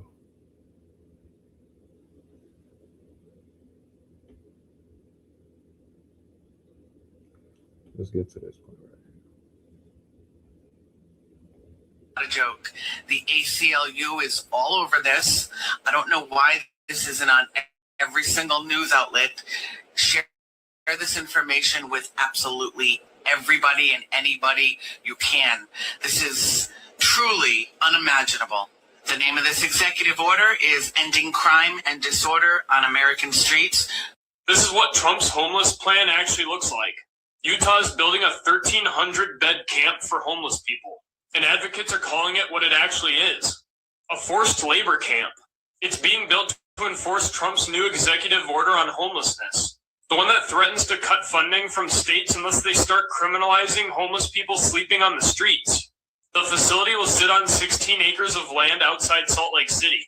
State officials are calling it an accountability center. So all the members of the Trump regime are going to be held accountable in there too, or what? Advocates are calling it a prison with a nicer sign.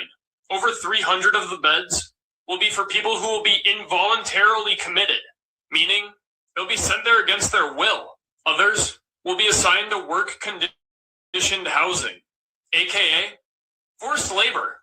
Utah officials say it's a transformative way to handle homelessness. But this doesn't sound like help.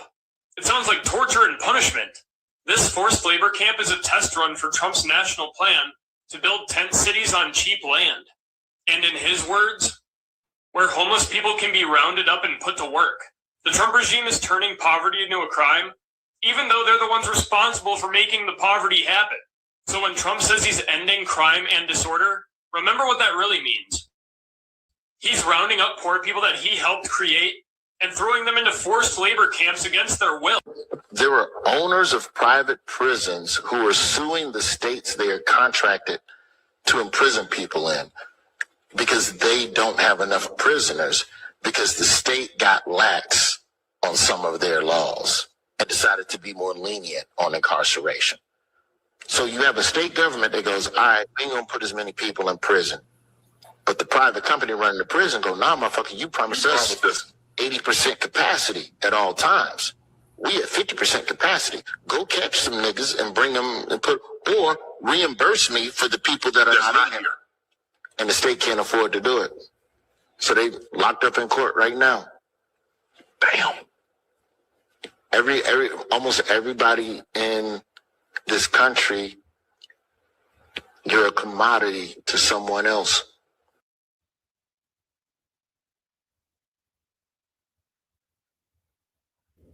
Con. So once again, it's showing you America cannot last without the Israelites.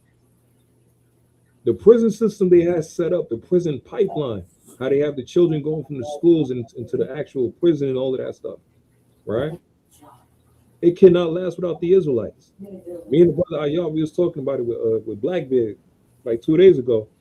We was like, it's crazy, man. If we try to help these youth to get on the right path, start to keep the laws and commandments, get off the streets, stop killing each other and all of that stuff, we're going to fix the problem. We're going to fix the issue dealing with those that we're able to help that's amongst us, that's near us, close proximity. But if we do that, what's going to happen? Either like, hell no, that's a damn problem. We ain't going to have no more of the people that's the young teenagers or the quote unquote they want to call predators that Esau done created coming in to feed that prison pipeline. And they're going to start to lose what? Money. Millions of dollars. Because as soon as you get in that prison, you a slave again, 100% now. And I know, fam, listen, I already know. Y'all seen the videos, the TikToks and all of this stuff, how they was trying to make prison look. You got people in there, they making new outfits, clothing, creating new, building cars and all of this craziness, every day, this and that. Yeah, they're slaves now. They're slaves. Just because you at the bottom, you make it look all right, that don't mean you're supposed to be there. I don't mean it's all right. You're still a slave. All right? Go ahead, Ak. You want to say something, King? No, God, it's lucky. I went dead on me. I had to power back up. Yeah, we good. Let's keep it flowing. You still a slave. So this whole system gotta go. Listen, man. Everything in America gotta go. Everything in America gotta go. Right? Let me show y'all this image, man. This is from a book I have right here. Everything, it gotta go, man. This is from a book right here, a mighty book right here. Systems That Shape Black America. This book is fire, it's powerful. 40 many lessons outlining defining moments from slavery to modern day, right? This book right here is fire. This book right here is fire. Right? So let me show y'all this. Hey, it's like it. Garrett, what's the name of the book? Systems that shaped Black America. 40 mini lessons outlining defining moments from slavery to modern day. Right. System that shape. But I'll send you how it looks and everything so you can order it. This book is fire, man. Listen, I'm gonna read one of the pages from here. Read one of the pages.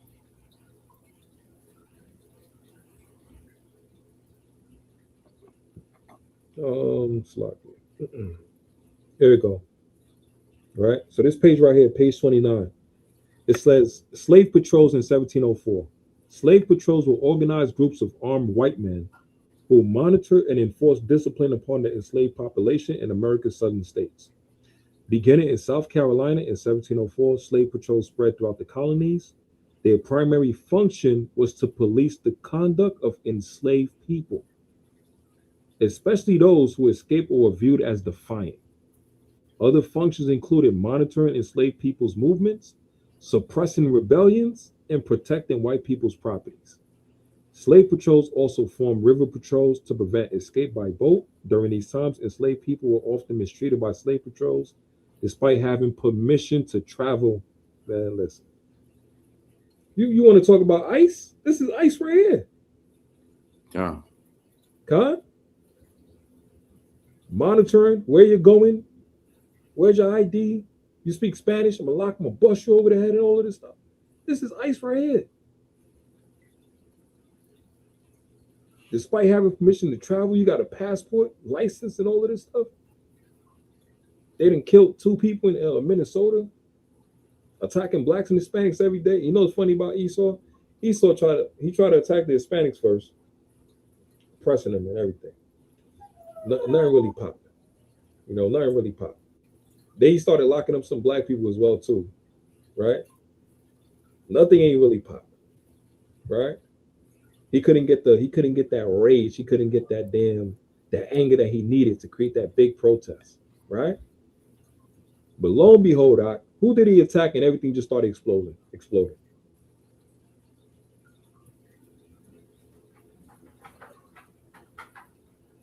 You heard that? Yeah, Salakia. It said suppressing rebellion. God. Right? Like if you rebel from getting killed and fucking beat, Salakia, Right. but how you gonna suppress that? We just supposed to just take. They want you. They want to hit you like George Floyd. Just take the knee on your neck and stop complaining and die. Okay. You know what I'm saying? But the minute ICE attacked them Edomites, now all hell done broke loose. Now you got all these Edomites going out there protesting for 3 days straight, rain, sleet, or snow. But they was not doing the same when blacks and Hispanics was getting harassed, attacked, tortured, right? Ambushed, bullied by ICE agents. It's like whatever we do, we can't do nothing right. Whatever we do, we don't get no justice. All right? So part of the slave patrol as well too. As the population of enslaved black people increased, especially with the invention of the cotton gin and the cultivation of sugarcane, so did white people's fear of resistance and uprisings. Hey, didn't they say that? Like last year? They said, we don't stop these people, the black and brown people from increasing, in the next 20 years, America is going to be majority brown people. God? Didn't the Pharaoh say that in Exodus chapter 1? Let us deal wisely with this people. Unless they're going to increase and then they're going to team up with the other nations. All right? Their biggest concern was enslaved people holding their enslavers and other white people against their will on plantations. Since that is where enslaved populations were largest, incentives such as money and tobacco were initially offered to the white people, urging them to be more vigilant in capturing runaway enslaved people. Slave patrols were formally created when this approach failed. Look at that. So they even give them incentive. Hey, listen, man, you lock up this Mexican, I'll give you a damn bottle of vodka. You lock up this Mexican, I'll put some extra greens in your cabbage and all of this stuff, right? I'll put some extra mayonnaise on your stale bread. You know? So what they're doing, they're basically deputizing their own citizens to oppress us as a people even more. And that's where you get these Karens. Hey, are you supposed to be here? And that's why they mad, because that Jake is coming right at their neck now. You seen that video with the brother? Everything Esau put us through all throughout the years. Now Jake like, hey, you supposed to be here? Are you supposed to be here? You know? Yeah, Jake was like, yeah, do you live in this building? Yeah, Jake like, yeah, you live in this building? Oh, Jake started clutching his bag like, nah, I'm scared because you might steal my bag. Like, now they're mad now. But this is what they did to us the whole time. And we can do it back to them, rightfully so, because that's who they are. They're the thief and they're the murderer. You know? Right? It says laws were put into place to control the actions of both black and white people. White people were legally obligated to monitor black people's actions. That's the Karens. Black people free and enslaved were subject to questioning, searches, and other forms of harassment. So look at that. These not even police officers. This is regular citizens. But a regular Edomite, he got more power over us. But America said we all equal. Enslaved people who were encountered without traveling passes from their white enslavers were returned to their slaveholders as stated in the slave codes. Expected punishment for running with enslaved people, including whippings and beatings. That's ICE today. Nothing is new under the sun. Papa Ron, yeah. Like you said, don't forget you mentioned going to the hole with the possibility of extended sentences if you don't work. Right. That's the wicked system and inventions of Esau. Keep us trapped, keep us enslaved constantly. Right? What else I had here?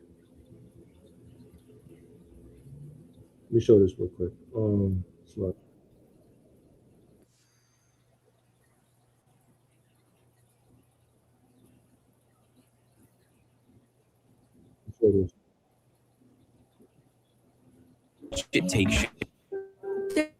There's this phrase that you might hear in the news sometimes: the school to prison criminal justice system, and for how schools are funneling students, especially black students, into the criminal justice system.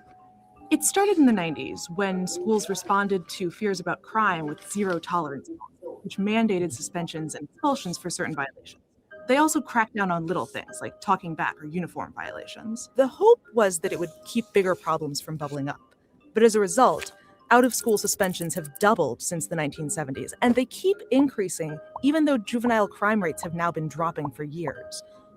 Around the same time, the number of police officers stationed full-time inside schools has increased by a third between 1997 and 2007. Ostensibly, they were there to prevent mass school shootings like the one at Columbine, but they end up being a way for schools to basically outsource discipline to the police. Schools with officers have 5 times as many arrests for disorderly conduct as schools without them. Sometimes the results are shocking. But the less visible effect is that schools are feeding the racial disparities in the criminal justice system. Consider the fact that schools are more likely to have an officer on their campus if the student population is more than 50% black. You might assume that that's because there's more crime at these schools, but although students at police schools are more likely to be arrested, they're not actually more likely to be charged in court for weapons, drugs, alcohol, or assault, at least according to one study. During the 2010-2011 school year, 1 in 6 public school students in the US were black, but they accounted for 1 in 3 arrests at school. Same goes for other forms of school discipline. Black students are suspended or expelled 3 times more frequently than white students. It actually begins in preschool. 18% of preschoolers are black. But if all preschoolers suspended more than once, 48% are Black. Studies show that differences in behavior can't fully account for these disparities. Black students and white students are sent to the principal's office at similar rates, but Black students are more likely to end up with a serious punishment. One study found that white students are more likely to be suspended for provable offenses like smoking or vandalism. Black students are more likely to be suspended for subjective offenses like talking back or insubordination.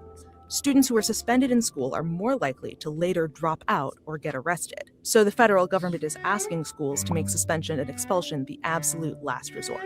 In Oakland, California, public schools are trying something called restorative justice, where both parties in a conflict talk it out with a counselor instead of relying on punishment. The results are pretty encouraging. In the last 10 years, chronic absenteeism is down and graduation rates are up in the schools that have tried it. Other cities and districts are also trying new policies. They're hoping that if their students end up in the criminal justice system, at least it won't be because the schools pushed them there. Right, so I just want to show that real quick to also show you, even with the educational system, with the school system and everything, part of that prison pipeline, even with our children trying to get an education, and we're being taught by who? Our enemy. We're being taught by this damn enemy. His story, his lies, right? We're not truly being educated in the ways of truth, as you would say, right? So now our children's at his school eating up all his garbage, and they got more officers and security in a Black school than they do in a white school. But where all the school shooters being at? Why they don't have the goddamn National Guard in all these damn white schools and everything, where majority of all these school shootings be at? You see what I'm saying? Kinda. All these mass shootings, it happens at an Edomite school, majority. But they got more security and more officers at a quote unquote Black school. That's crazy. Because that's constant oppression. And plus, it's like you in the prison system again. You might see the same cop you grew up around at school, you're going to see him now in the prison. That would be crazy. The same cop you've seen around in your school, and now you ended up in prison, and now he's in the prison with you as well. That's crazy. Courthouses and all of that stuff. All of this is part of that system. You know? And Salaki Cap, Salaki, not even just bringing up, like, you know, how it's fun, like how it's set up. You know, the classes, you got to walk in line and go to the next class and go to the lunch room. It's the same way in prison or in jail. That's a good point. It's the same exact way. Let's see, it's the same exact way. So let me get two more videos. Let me just show two more videos.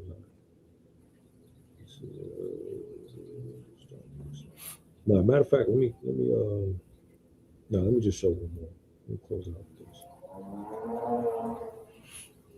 Because now everybody say that we all can be saved and all of this stuff. You know, these Edomites, they don't want to take no credit for their wickedness they done to us for 400 years. All right, let me get Jeremiah 50 and 33. They refuse to let us go. Let me get Jeremiah 50 and 33. All right, this devil oppressed every nation on this earth. You didn't snatch and swoop like a damn eagle and kidnap the president of Venezuela, Maduro. You know what's funny? Maduro knew he was an Israelite. Maduro knew he was an Israelite. He was going at Bibi Netanyahu's neck, saying that you're a fake Jew, you're not the real Jew, I'm a real Jew. You know what I'm saying? And he said the people of that land ain't the real Israelites. Maduro was saying all of that. Like anybody that dies, most of these celebrities, like when majority of these things happen, tragedies, as people say and everything, You got to dig deeper. Don't just look at the surface. Dig deeper, right? Put the extra research in. And majority of the times you will find out that they woke up to finding out that they're Israelites. And after that, Esau like they gotta go. You know? Whitney Houston went to the land of Israel, found out she was an Israelite. You know? Who else? Malcolm X, Martin Luther King, right? And I'm gonna do a lesson on Martin Luther King, right? And you know, use a different angle with it. Martin Luther King, all these different celebrities of all people, majority of them found out that it was Israelites, and he saw, no, you gotta go. Emmerich said, no, you gotta go. Jeremiah 15:33 came. Yeah. That's the book of Jeremiah, chapter 50, verse 33. It say, thus saith the Lord of hosts, the children of Israel and the children of Judah were oppressed together. Right. And all the blacks and Hispanics, the blacks and Hispanics are oppressed together. Right? We're oppressed together. ICE is coming after all of us. You know? I say the children of Israel and the children of Judah were oppressed together, and all that took them captives held them fast. They refused to let them go. Right. ICE is coming after all of us. Blacks and Hispanics, Northern and Southern Kingdom. We're oppressed by the same devil.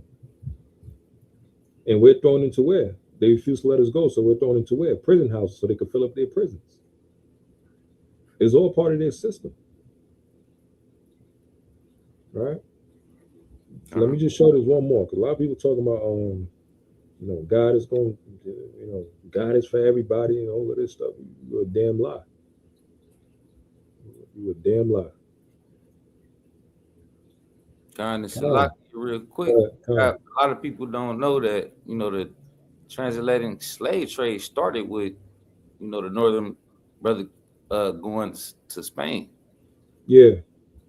You know? They had a movie about it, 1492. Yeah. So the part of the sequence, it always starts with Northern Kingdom, and then it ends with Southern Kingdom, because that's what happened in the land of Israel. Right. Yeah. Sennacherib came against the Northern Kingdom. He got them first. Shalmaneser here and there, this and that. He got them first. Came after the Northern Kingdom, and then tried to come after the Southern Kingdom with Hezekiah, and the Lord shut him down. God. And brought that angel to wipe out their whole entire army. God. So it's the same thing. It's the same process again. After the split of Solomon, with his kingdom, with Northern and Southern Kingdom, Rehoboam, Jeroboam, that's when everything split and it happened. That's why even Shishak, like we brought out earlier with the video, with Shishak, and how he had the wars, and he showed that he attacked the Israelites and all of that stuff. He was able to take some of Judah and all of that, and take all our items and resources and everything. You know, these nations know exactly who we are, right? And yeah, the heathens won't wake up too, because they've been lied to as well. But we're not in equal standing. No, hell no. God. We are not in equal standing with these nations. Listen, if you know how much wicked things they did to us, and now you want to share your blessing with them. Even Yahushua didn't do that. He gave the crumbs to the damn heathen, to the Canaanite woman. The crumbs. He didn't say, I'm gonna give you the whole damn pie. Right? He gave them crumbs. Same as Esau gave us crumbs. A lot of our celebrities and athletes, people looking at today, LeBron James, Derrick Rose, who just got his jersey retired and all of that stuff in Chicago. These are our people that hit the pinnacle of society today in Esau's world of being rich, millionaires, billionaires. But in the eyes and the status of the Lord, that's crumbs. God, that is crumbs. Because if an Edomite allow you to have $1 billion, this devil is making trillions on your neck. That is crumbs to him. You know? And then plus, the kingdom is for us. Eternity, immortality, celestial body. Not have to worry about being weary and tired and all of that stuff. Not have to worry about working another day in your life. That's why we got to go through what we're going through now. You know? But when we get into the kingdom, we're going to appreciate all the works in the trials and tribulation we had to go through now. Because we had to fight to overcome it. And in every story, God, yeah, like Captain Carruthers say, yeah, like you said, look, we're here. The Israelites with money is just a flex on their own people, yeah. And there's no problem with being rich. We're not saying you can't be rich.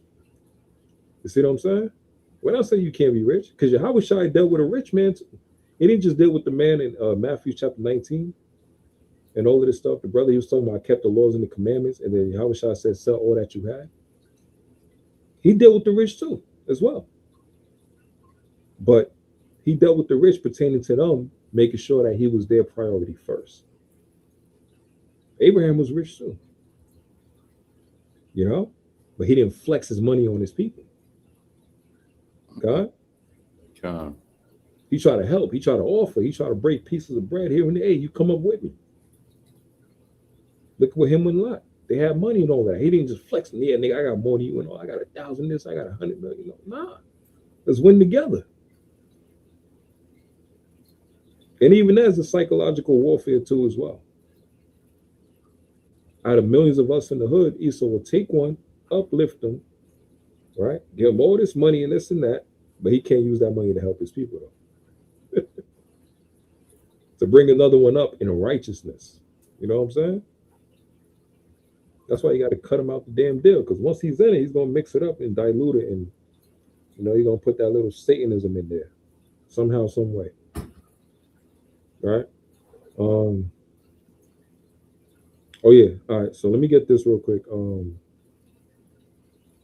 Because for the conclusion, all the stuff that we're going through, right? Let me get Jeremiah 50 and 33. Let me get Slakia. Let me get Jeremiah 30 and 16. Let me get Jeremiah 30 and 16.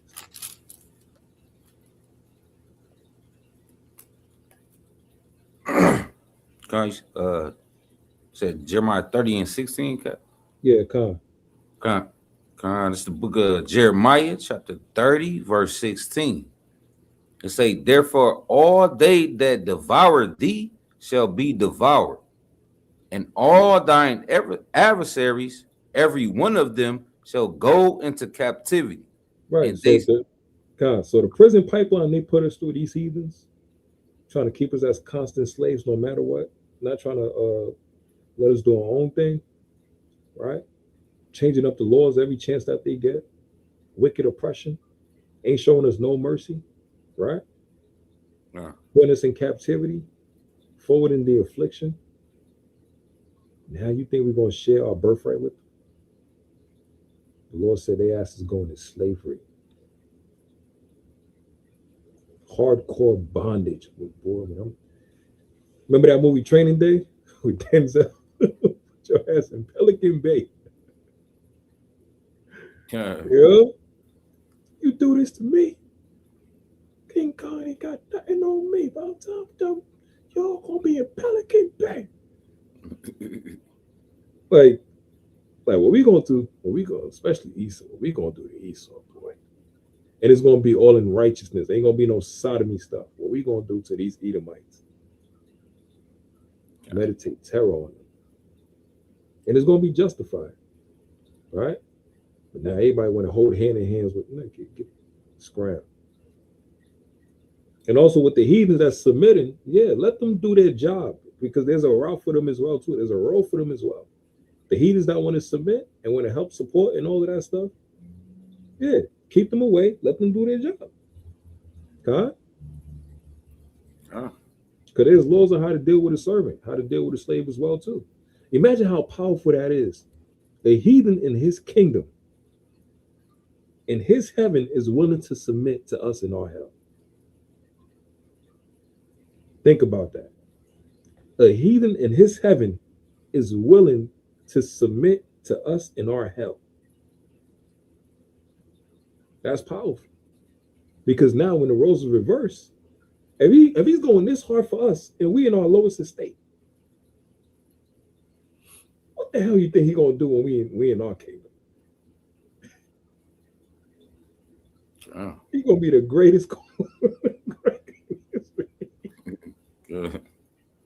If he already snitching on his people right now, what the hell you think he gonna do for us in our kingdom? And we as Israelites gonna be all immortal. We all gonna have spiritual power, from the least to the greatest. We all gonna have power from God.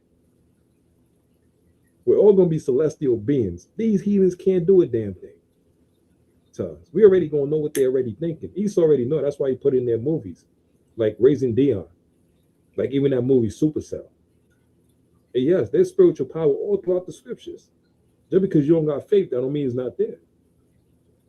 But the problem with our people is we forgot our identity of who we are as a people, because we've been so stuck in this damn prison and beaten down mentally, spiritually, and physically.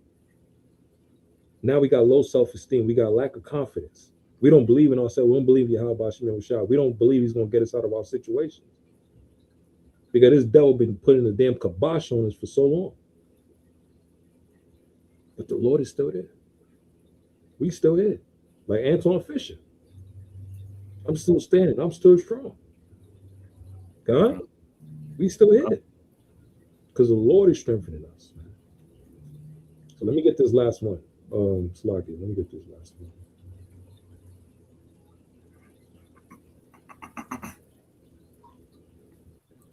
Yeah, 10:06. This one is right here. It's starting to make sense now. We'll see. You know, the God of the Bible wasn't originally the God of everyone. You know, the God of the Bible wasn't originally the God of everyone. He was the God of Israel, a tribal national deity, just like every other nation had. When you actually read the Old Testament without the church filter on, you start noticing a pattern. Hey, and she said it, a tribal national deity, right? You hear what I'm saying now? Yeah. Just like the other nations have. Don't the other nations got their own gods that they believe in? They're pagan gods. Right? Don't Islam, the Muslims, got Allah, who they swear up and down, and their quote-unquote prophet, Muhammad, right? Who stole his understanding from us and all of that stuff. Don't Ishmael, don't Elam, got Vishnu and all of this stuff. And even in their culture, where they tie in with Sun Wukong, the monkey god and everything. No. Right? Don't the Japanese, who they got Susanoo and Tsukiyomi and all of this stuff, who they even modernize and make as cartoons and animes, pagan gods. You know? And Tsukiyomi, who was it? Tsukiyomi, Susanoo, and Amaterasu, and all of this stuff. Right? Ham and Shog, who they got? Ugan or something like that. The Greeks with Zeus and Poseidon, the whole pantheon. Zeus, Poseidon, Ares, Hercules, Hermes, Apollos, and all of that stuff. The Romans with Jupiter and all of this. Right? These other nations, they have their gods. The Egyptians with Osiris, Anubis, they have their champions. They have their gods. Baal, Dagon, these other nations got their gods. So why do you want our God? No. No. You see what I'm saying? Nah. Oh. You got your God, man. You got your heavenly God and all of this stuff, and who's your great power source. Nah. Don't come to us now. We got ours now. We've been had ours. You know? And all these pagan gods been beating us down for all these years, hundreds of years.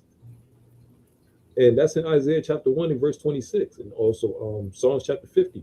When the Lord said, you thought I was altogether with you because I kept silence, because I kept quiet and allowed you to abuse and destroy my people. You thought I was all with you. Now your pagan gods is boasting against me. Same as Sennacherib did. And he thought that the Heavenly Father forgot about his people. Nah, he let you talk. He let you get out your body so you can snatch your damn chest out. All right? Now it's time for the Lord God to fight for his people, and now everybody want to complain. No, that's our God. No. God. It's about to be lit. You're about to see a God of nightmare and terror and power. You're about to see great power on this earth. And he's going to imbue on his people spiritual power that you people can't even dream of. That's why he got to build up Esau's missiles, androids, technology, cyborgs, AI. They trying to challenge Yahweh Shemel Shah with this AI and all of this stuff and this new android and cyborgs. And we got this laser beam. We got this weapon used against Venezuela, sonic boom type of weapon, able to make them damn near implode from within, bleeding out their eyes and their ears, with only 20 men. And after Trump did that, now he boasted, he talking that big talk. Yeah, we want Greenland. We got the greatest weapon in the world. Okay. You know? Now he boasting, talking that talk. But who's the one that's stirring up their mind to increase their pride, to trust in their inventions? The Lord. Because when he brings Yahweh Shai, when he brings that power on his men, it's going to crush their pride, man. Huh. Things you thought people couldn't believe and thought was faking. Superheroes flying around, yeah. Where do you think they get that idea from? It's in our Bible. It's been there the whole time. It ain't strange. He's so believing more than us. That's why he's gearing up with his weapons like this. He's like, I got to get ready to fight against that. That's why he sent them the damn satellites into space and what is it? The damn Dragon Air Force and all of this stuff. Yeah. Intervening every damn week. They're talking about the UFOs and the chariots now. And the cat is out the bag. They already said they look black and all of this stuff. So many interviews about it. Chariot as big as the damn city of New York. Flying through the skies. And not a peep and not a sound. And it's right over their neck. And they can't even hear it. Yeah. All the movies they created. Battle of Los Angeles. There was a situation that happened around, I think it was around the 40s or the 50s, where all these military came together to fight against each other, and they seen a chariot in the sky. They was shocked. Like, what the hell? They tried to shoot it down. It was no bullets working against it. God, the water paparazzi. Yeah, discombobulator. Right. That's what the Lord gonna do to them when that fire and that damn thunder come at his neck. You know? So all these movies, all these shows, Esau already telling you what's about to happen. But he tried to put himself as the hero. He was never the hero. He was the born villain. He was born as a villain. You know? And we seen it, man. That is the greatest time to be alive, man. All right, so let's get back to this. God isn't presented as a universal, all people, everywhere deity that we talk about today. He's presented as Israel's God, their protector, their warrior, their king. The text literally calls them his chosen people and says that their land was his portion. And over, you see the same story. Israel versus another nation, and Yahweh fights for Israel. He frees Israel from Egypt. He helps Israel conquer Canaan. He tells Israel to destroy certain tribes, and he gives Israel land that other people already lived on. If he was the God of the world, wouldn't those be his people too? Meanwhile, every other nation had their own gods, and they believed that their gods were fighting for them. This was normal in the ancient world. Every nation believed that their God was on their side. Israel was no different. The only difference is Israel's stories survived. Their writings became scripture, and later Christianity universalized their God. But originally, Yahweh wasn't the God of the whole world. He was the God of Israel. Exactly. Now, look, she bringing fire. She telling it straight like it is, man. Straight up. Right? She telling it straight like it is. Hey, right? Slucky Cap. Hey, that was Yeah. a cut, man. That was a cut. Go ahead, King. Talking about hey, he had the Israelites take over a land. There was people there, but he he had them take that land over. So how is he the God of everybody? Right. He took the land. We took the land of Canaan. God. Right. Look, chosen people. It says throughout history, various groups of people have seen themselves as the chosen people of a deity. For a particular purpose, the phenomenon of chosen people is well known among the Israelites and Jews, where the term Hebrew, right, refers to the Israelites as being selected by Yahweh, not no damn Yahweh, to worship only him and to fulfill the mission of proclaiming his truth throughout the world. Huh? That's it. Look, some claims of chosenness are based on the parallel claims of Israelite ancestry, as is the case for the Christian identity, right, and the Black Hebrew sex. See, that's us. And regard themselves as not Jews and as the true Israel. Right? That's us. We're the chosen people. And Esau never wanted us to know that. Why? Because of all the benefits and the blessings that come with it. And us knowing that God is only the God of us, Israelites. He don't give a damn about anybody else. Like in Amos chapter 3 and in Joel chapter 2, verse 27. God. He's only the God of Israel. He don't care about anybody else. Every time a nation submit to us or bow down the knee and kiss the boot, that's them submitting to Yahweh Shemel Shai through us. God. Every time a nation bows down to the children of Israel, that's them forsaking their God and submitting to ours. And basically, that's them telling you that, yeah, their God won against Slakia. Our God won against theirs. God. That's basically what it is. Because remember, isn't Yahweh Ba'ashem Shah a man of war? In war and battle, you get spoils, you get wins and rewards. And work. Yeah. So every time, so if a nation submit to us, that don't mean they're equal with us. No. Hell no. We won that battle. Because we had who? The Lord to fight for us. He's a man of war. You know? And the heathens know that. So when we claim our power, which is Yahweh Shai, and the benefits that come with it, they scared to death. We're like, oh, snap. They come back in connection with their power. We've done that. And plus, we the one that got the only living power on this whole entire earth. God. That's why everybody want a piece of our heritage. They want a piece of our customs and religion and language and mix this and that, all of this stuff and records. That's why even to this day, with the Shishak stuff I was showing you, that's the Egyptians boasting that they beat the children of Israel.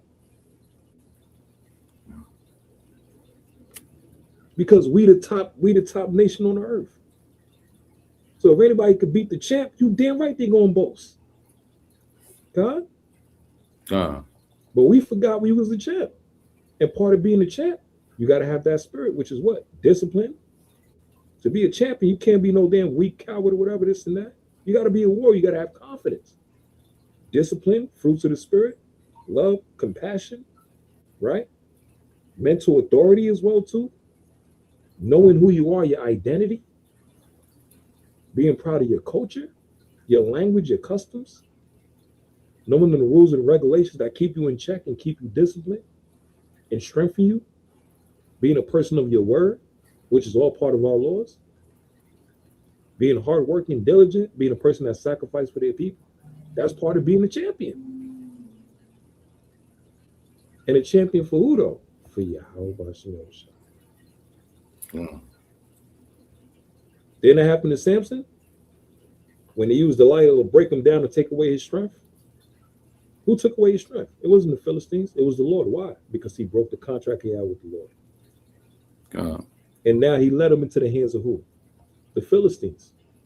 And they did what? They brought him into where? The prison houses. They was never able to tie and bind Samson, to lock him and pin him down, like it says in Matthew, when it says you want to enter into a house and take it over, you got to bind the strong man. How are we bounded? How are we tied down? How are we weakened? By breaking God's law and not having faith in him and having fear of Esau compared to him. But now we start parading our God. Yeah, this is our power. How about Shai's name and everything? We embracing our culture and all of that stuff. Right? The heathens. Oh shit. God. What was that movie out? You know you effed up, right? He started knocking. Yeah, you know you effed up, right? He started knocking. Yeah. All power is in us connecting back with the Lord, man. And actually doing and applying what the commandments tell us to do. John, I got one precept. It's a classic. It's Exodus 20, verse 3. It say, thou shalt have no other gods before me. And that's straight to the chase right there. No other gods before me. God. Straight to the point, okay? All right. So let's get it, man. Let's finish this up. So I can. Yeah, like Papa Ron said, discombobulator. Let's just call that a second. Let's get this. They want to mock us and all of that. Don't worry, the mocking coming. Like you say, that's worry. Don't worry, man. Yeah. The way the text describes him. And once you see that, the violence, the favoritism, the chosen people language, all of it suddenly makes sense. And somehow we turn a tribal war god into the God of everyone everywhere without ever asking if that's what those stories were actually saying. I don't mean to say this like to be disrespectful. Man, that's cold, boy. That's cold. They try to change the narrative. The Lord about to beat. All right, when the Lord was kicking winged dragon around, the Egyptian winged dragon in his chest, and uppercutting Osiris, and chopping the head off of Anubis and all of this stuff, the other nation was like, nah, that's our guy. Hell no. It was mad as hell. You know? Pharaoh was boasting and all of this stuff. After the Lord destroyed the Egyptians, they was mad as hell. You know? Like, now you want to be, nah, that's not your, nah, that's our guy. That's our power. You could be a fan. You know what I'm saying? Like, you want to be a bandwagon fan? Okay. You could jump on the bandwagon. You know? Right. Everybody want to be with the number one team, right? Everybody want to be with the top team. It's like with Chicago with the Bulls. They kept winning. Everybody like, damn, man. Can't beat them, join them. Right. Yeah, you could be a fan of us as Israelites, but you ain't getting on that team. You know what I'm saying? Right. You want to rock the jersey and all that? Okay, good. You know, you can cheer us on, but you ain't getting on that starting five. You ain't getting in that team. Right. You know? Could be a water boy or something like that. Cheer us on, but while we in captivity, but you're not getting on the team. You better not catch you on the floor trying to throw a damn alley-oop dunk. Nah. That's for us. Okay. You know what I'm saying? Respectful, and maybe this is, some people are going to think this sounds dumb, but I feel like there's a deeper reason why, you know, people of color and specifically the Black community have been relentlessly persecuted. Like, I mean, just the things that happened during slavery alone, like, were insane. But I don't know, the more I learn about Black history and the ways that, you know, people who literally worked in the government, like the CIA, all these different people in power were trying to ruin the Black community. And it makes me think, dude, I feel like, is there something more going on here than just racism? Because it's like, come on, you're telling me you're doing all of this stuff just because you don't like someone's skin color? I feel like, what if, I have this theory that, like, what if Black people have some type of superpower? Like, what if they have, I don't know, if they're just born with something very valuable that we don't really know about, but maybe, you know, like I said, these rich people and these people in power, maybe they figured it out a long time ago, and maybe that's why they were like, oh, we have to like get rid of them, blah blah blah. I don't know, I feel like maybe they have something special that we are not taught about that is linked to them being people of color, you know. And I've seen some Black creators come on here and try to explain how special it is to have melanin in your skin and how it has all these different properties, but I don't know, I just feel like I have this theory that this goes so much deeper than maybe a lot of us realize, because I'm sorry, but I don't think you're going to go out of your way for all these hundreds and hundreds of years to try to ruin one group of people over something as silly as, oh, their skin is a different color. Like, I feel like there's something that we don't know. I'm telling you, there's something special about them that they don't want us to know.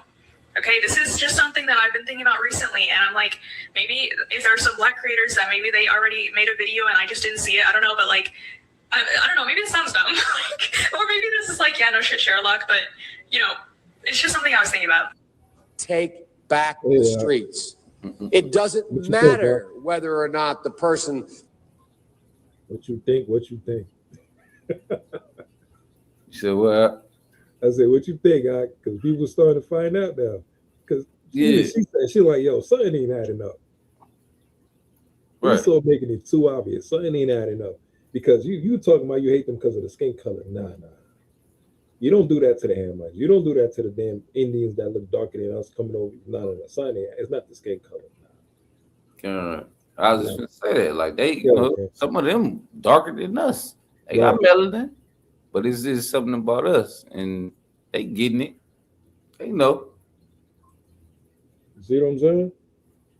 So let's get one more. Deuteronomy 7:6. Okay.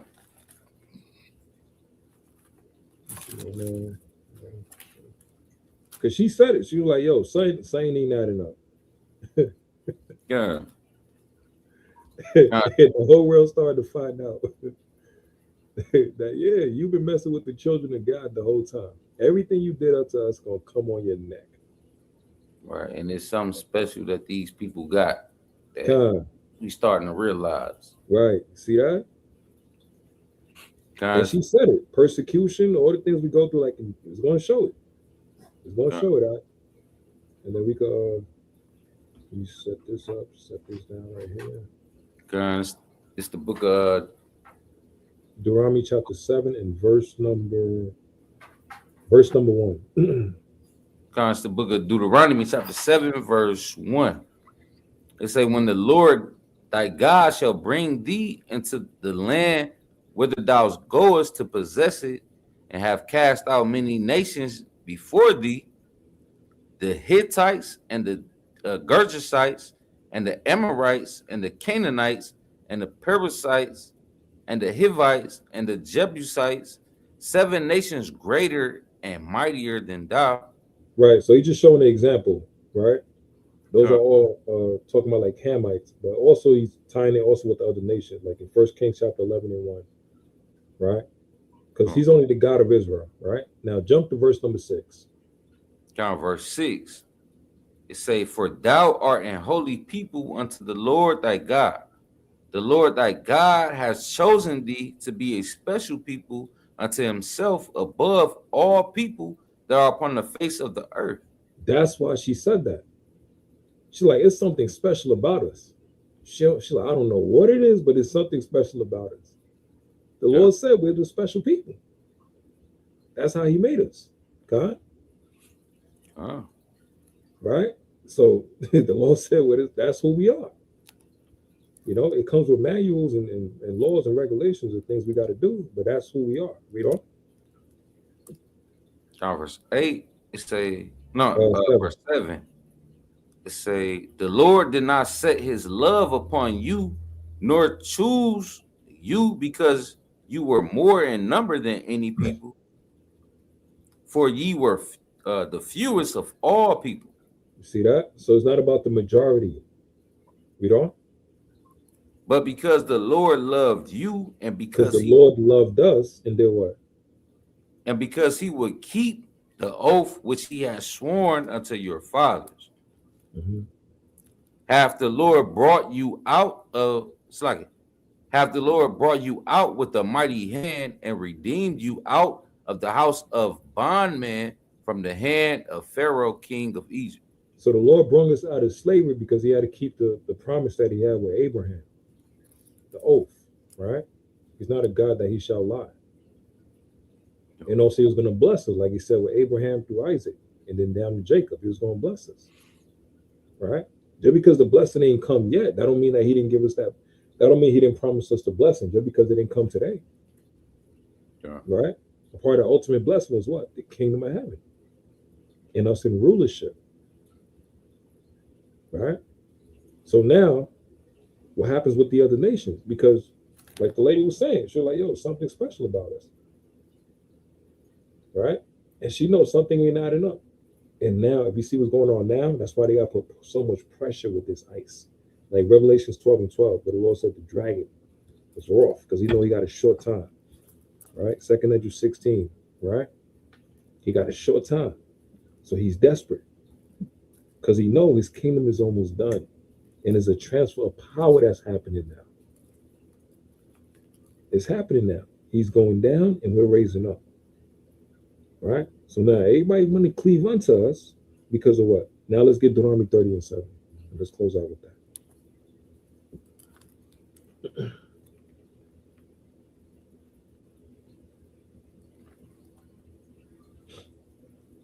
Go ahead, King. Deuteronomy 30:7. Book of Deuteronomy chapter 30, verse 7.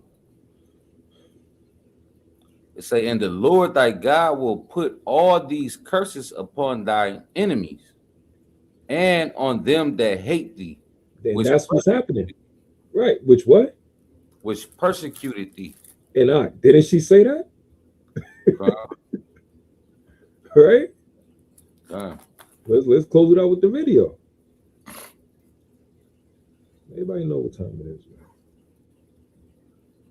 She said something about her son. It's just something ain't right. Something ain't right.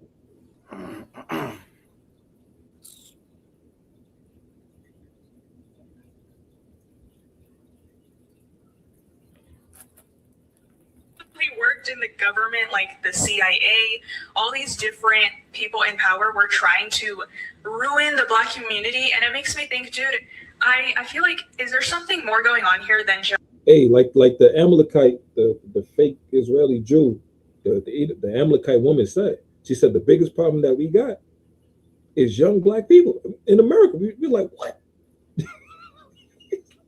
We're like, wait, how we the all the way across the world and we the problem?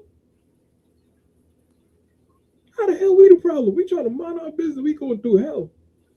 And they all the way across the world saying the biggest problem they got is the young Black youth in America. What? Man. Something ain't adding up, man. We that much of a threat while we confused at the bottom. Like Malcolm X said, bamboozled, run amok, led astray. We confused, groping in darkness and noonday and everything. We don't know who the hell we are. Most of our people, and we that much of a threat. Nah, something ain't that.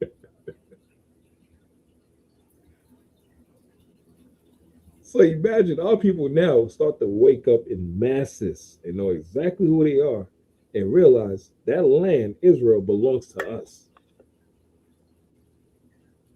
You know what I'm saying? Wow. And now we start to look at the music industry, start to look at the raps and all of this stuff, start to look at the movies. And now we start to break everything down, start to look at the religious aspect, the churches and the systems and the clubs and everything. Hold on, man. Now we start to wake up like they clone Tyrone. Hold on.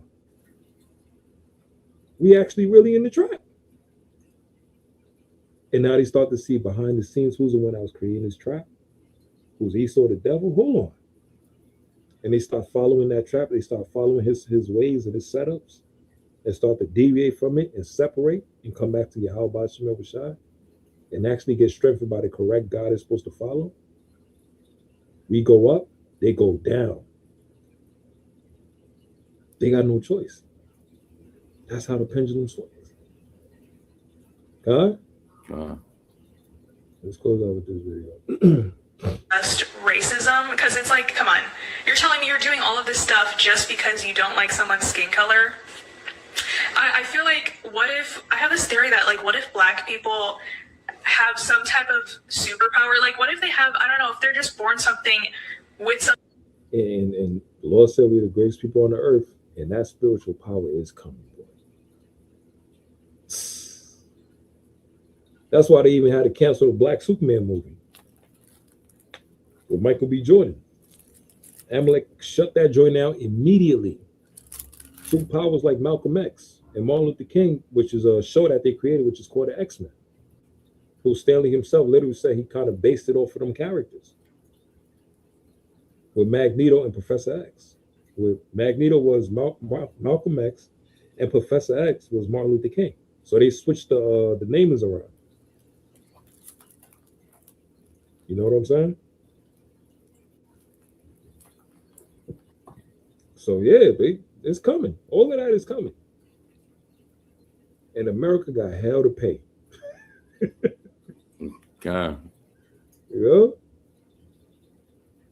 Something very valuable that we don't really know about, but maybe, you know, like I said, these people, these rich people and these people in power, maybe they figured it out a long time ago, and maybe that's why they already knew who he was. That's why they came and got us immediately. They already knew. Hitler already knew we're the Jews of God. So they're rich right now, money-wise, physically, paper, but we're rich spiritually. And the kingdom of heaven, everything belongs to us. This whole earth is actually ours. They already know that. You know?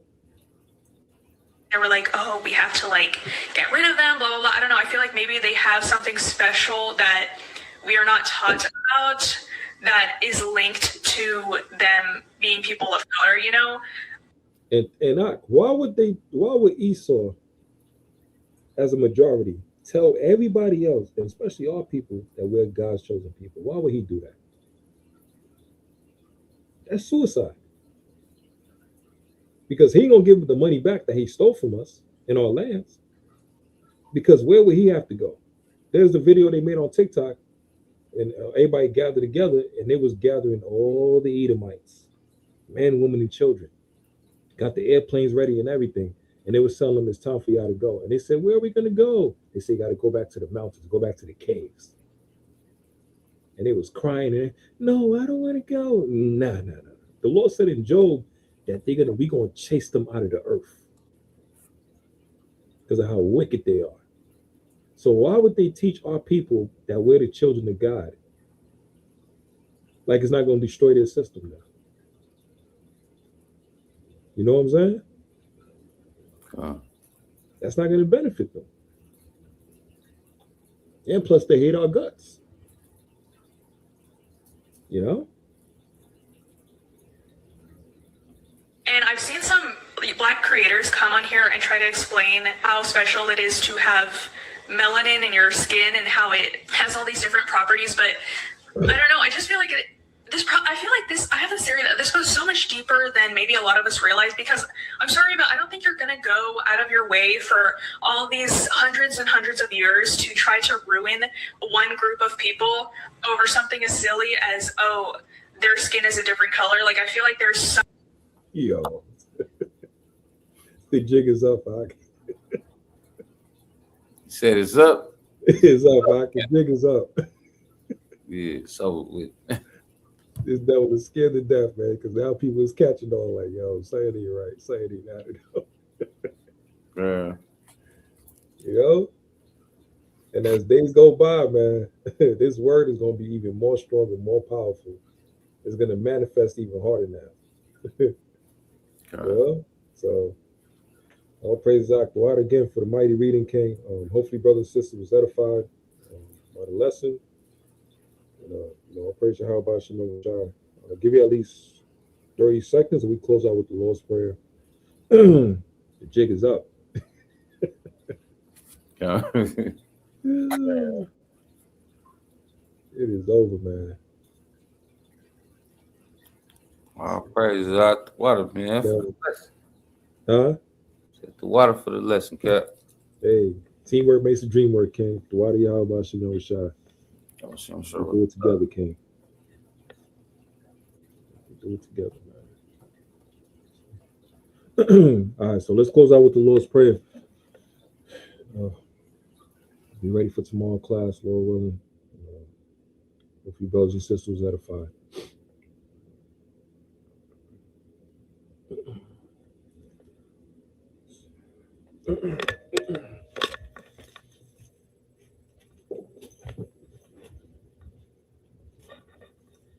Kala Yahweh, Ba'ashem Yahushai, Ba'ashem Chakadash. Shemai Yasharallah, Yahweh, Allah Hainawa, Yahweh, Achad, Abanawa, Shabashemayim, Kodash Hayasham Ki Yahweh, Malakufka, Taba'a, Ratazaka, Chaya Aisha, Barataza, Kawa, Chaya, Bashemayim, Natananawa, Kham, Chayuam, Wasalachnawa, Khamwafnawa, Kasalachnawa, Khamwafinawa, Wala'ata Biainawa, Banusayawan, Abal Hawashainawa, Mayan Rai, Kaya, Laka, Hamalakwaf, Wahala, Wataparaf, Lawalamyam, Amen. Well, that was the Lord's Prayer. This blessings for Israel. Yabaraki Yahweh, Yashmarka, Yari Yahweh, Panyawa, Ayaka, Yachancha, Yasha Yahweh, Panyawa, Ayaka, Yashamlaka, Shalom, Yahweh, Bahashim Mashiach, Yahushai, Shemaayo, Barak, Ropa, Yasharala, Yasharala, Yasharala, Kal Akim, Kal Akwafim, Kal Banyam, Yashala, Yahweh, Bahashim Mashiach, Yahushai, Dawara, Dawab, Amalam, Amen. Blessings for Israel, also curses for the heathens of the nations. Yahweh Ba'ashim Yahushai, Shalak Rayim, Wa Anashim, Wa Abadim, Wa Haragim, Wa Mashapatim, Al Kal Adawamim, Wa Gawamim, Wa Ayab Yabnuwa, Wa Bkishal, Tawara Dawab Ewalam. Amen.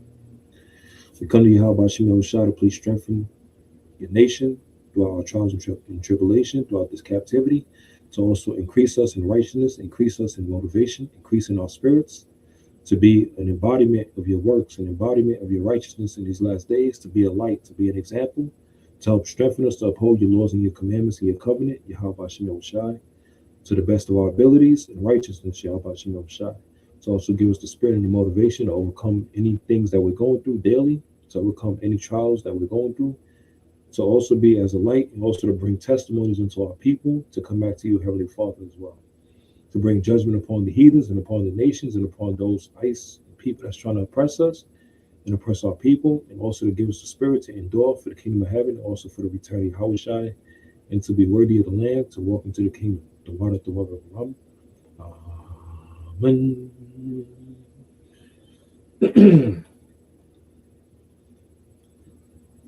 All praises, family. Hopefully I was edified. Once again, for the iron sharpened iron, and Tawab la ilah. Kwam Yasha.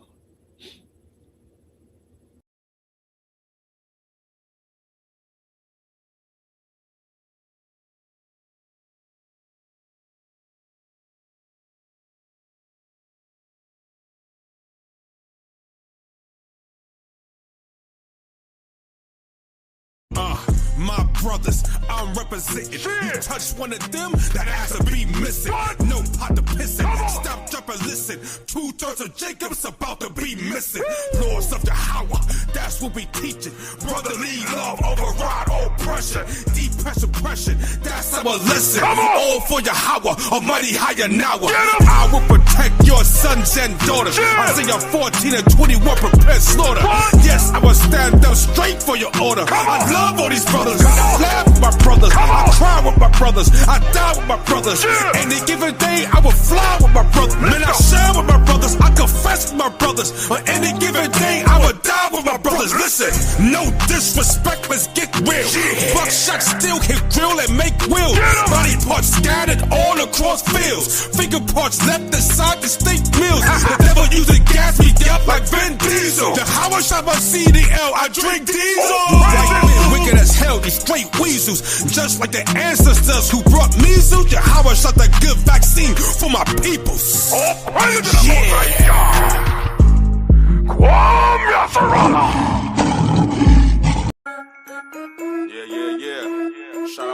Hayanawa Yahweh. Shout out to Darkside for this beat.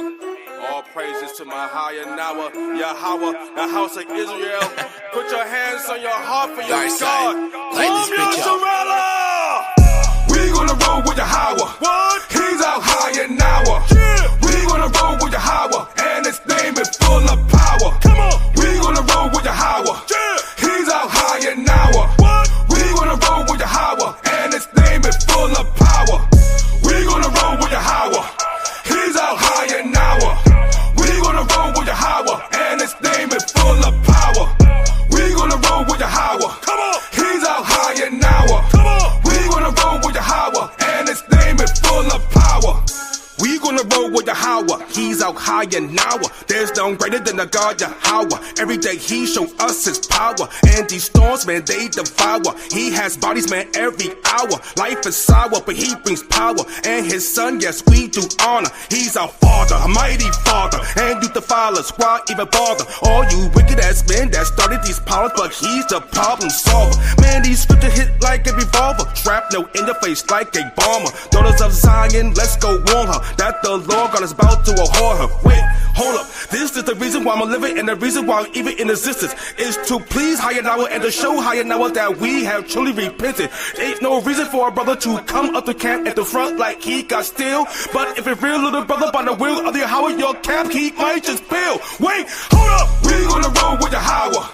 He's out Hayanawa. What? We gonna roll with Yahweh, and his name is full of power. Yeah. We gonna roll with Yahweh. He's out Hayanawa. We gonna roll with Yahweh, and his name is full of power. Come on. We gonna roll with Yahweh. Yeah. He's out Hayanawa. Go. We gonna roll with Yahweh, and his name is full of power. Hallelujah. We gonna roll with Yahweh. He's out Hayanawa. We gonna roll with Yahweh, and his name is full of power. Who the hell said Yahweh ain't real? Don't make a cop back or to steal. Make you clap like you was a seal. Or a pig to the slaughter, you squeal. Like the devils in the Bible, it revealed. White women walk past you like ill. To the devils in the crowd and send chills. Hop back in your porch and just peel. White people walk up and they cry, trying to say that the Bible ain't right. But the Bible said the devil gonna fry, and the Bible said the devil is a lie. You should the devil touch the apple of his eye. Coronavirus that you modify. Better scripture that are screaming for the Lord. Israel call upon y'all like a sword. Hold up. This is the reason why I'm living, and the reason why I'm even in existence is to please Hayanawa and to show Hayanawa that we have truly repented. There's no reason for our brother just to come up the camp at the front like he got still. Cause if it's real, then the brother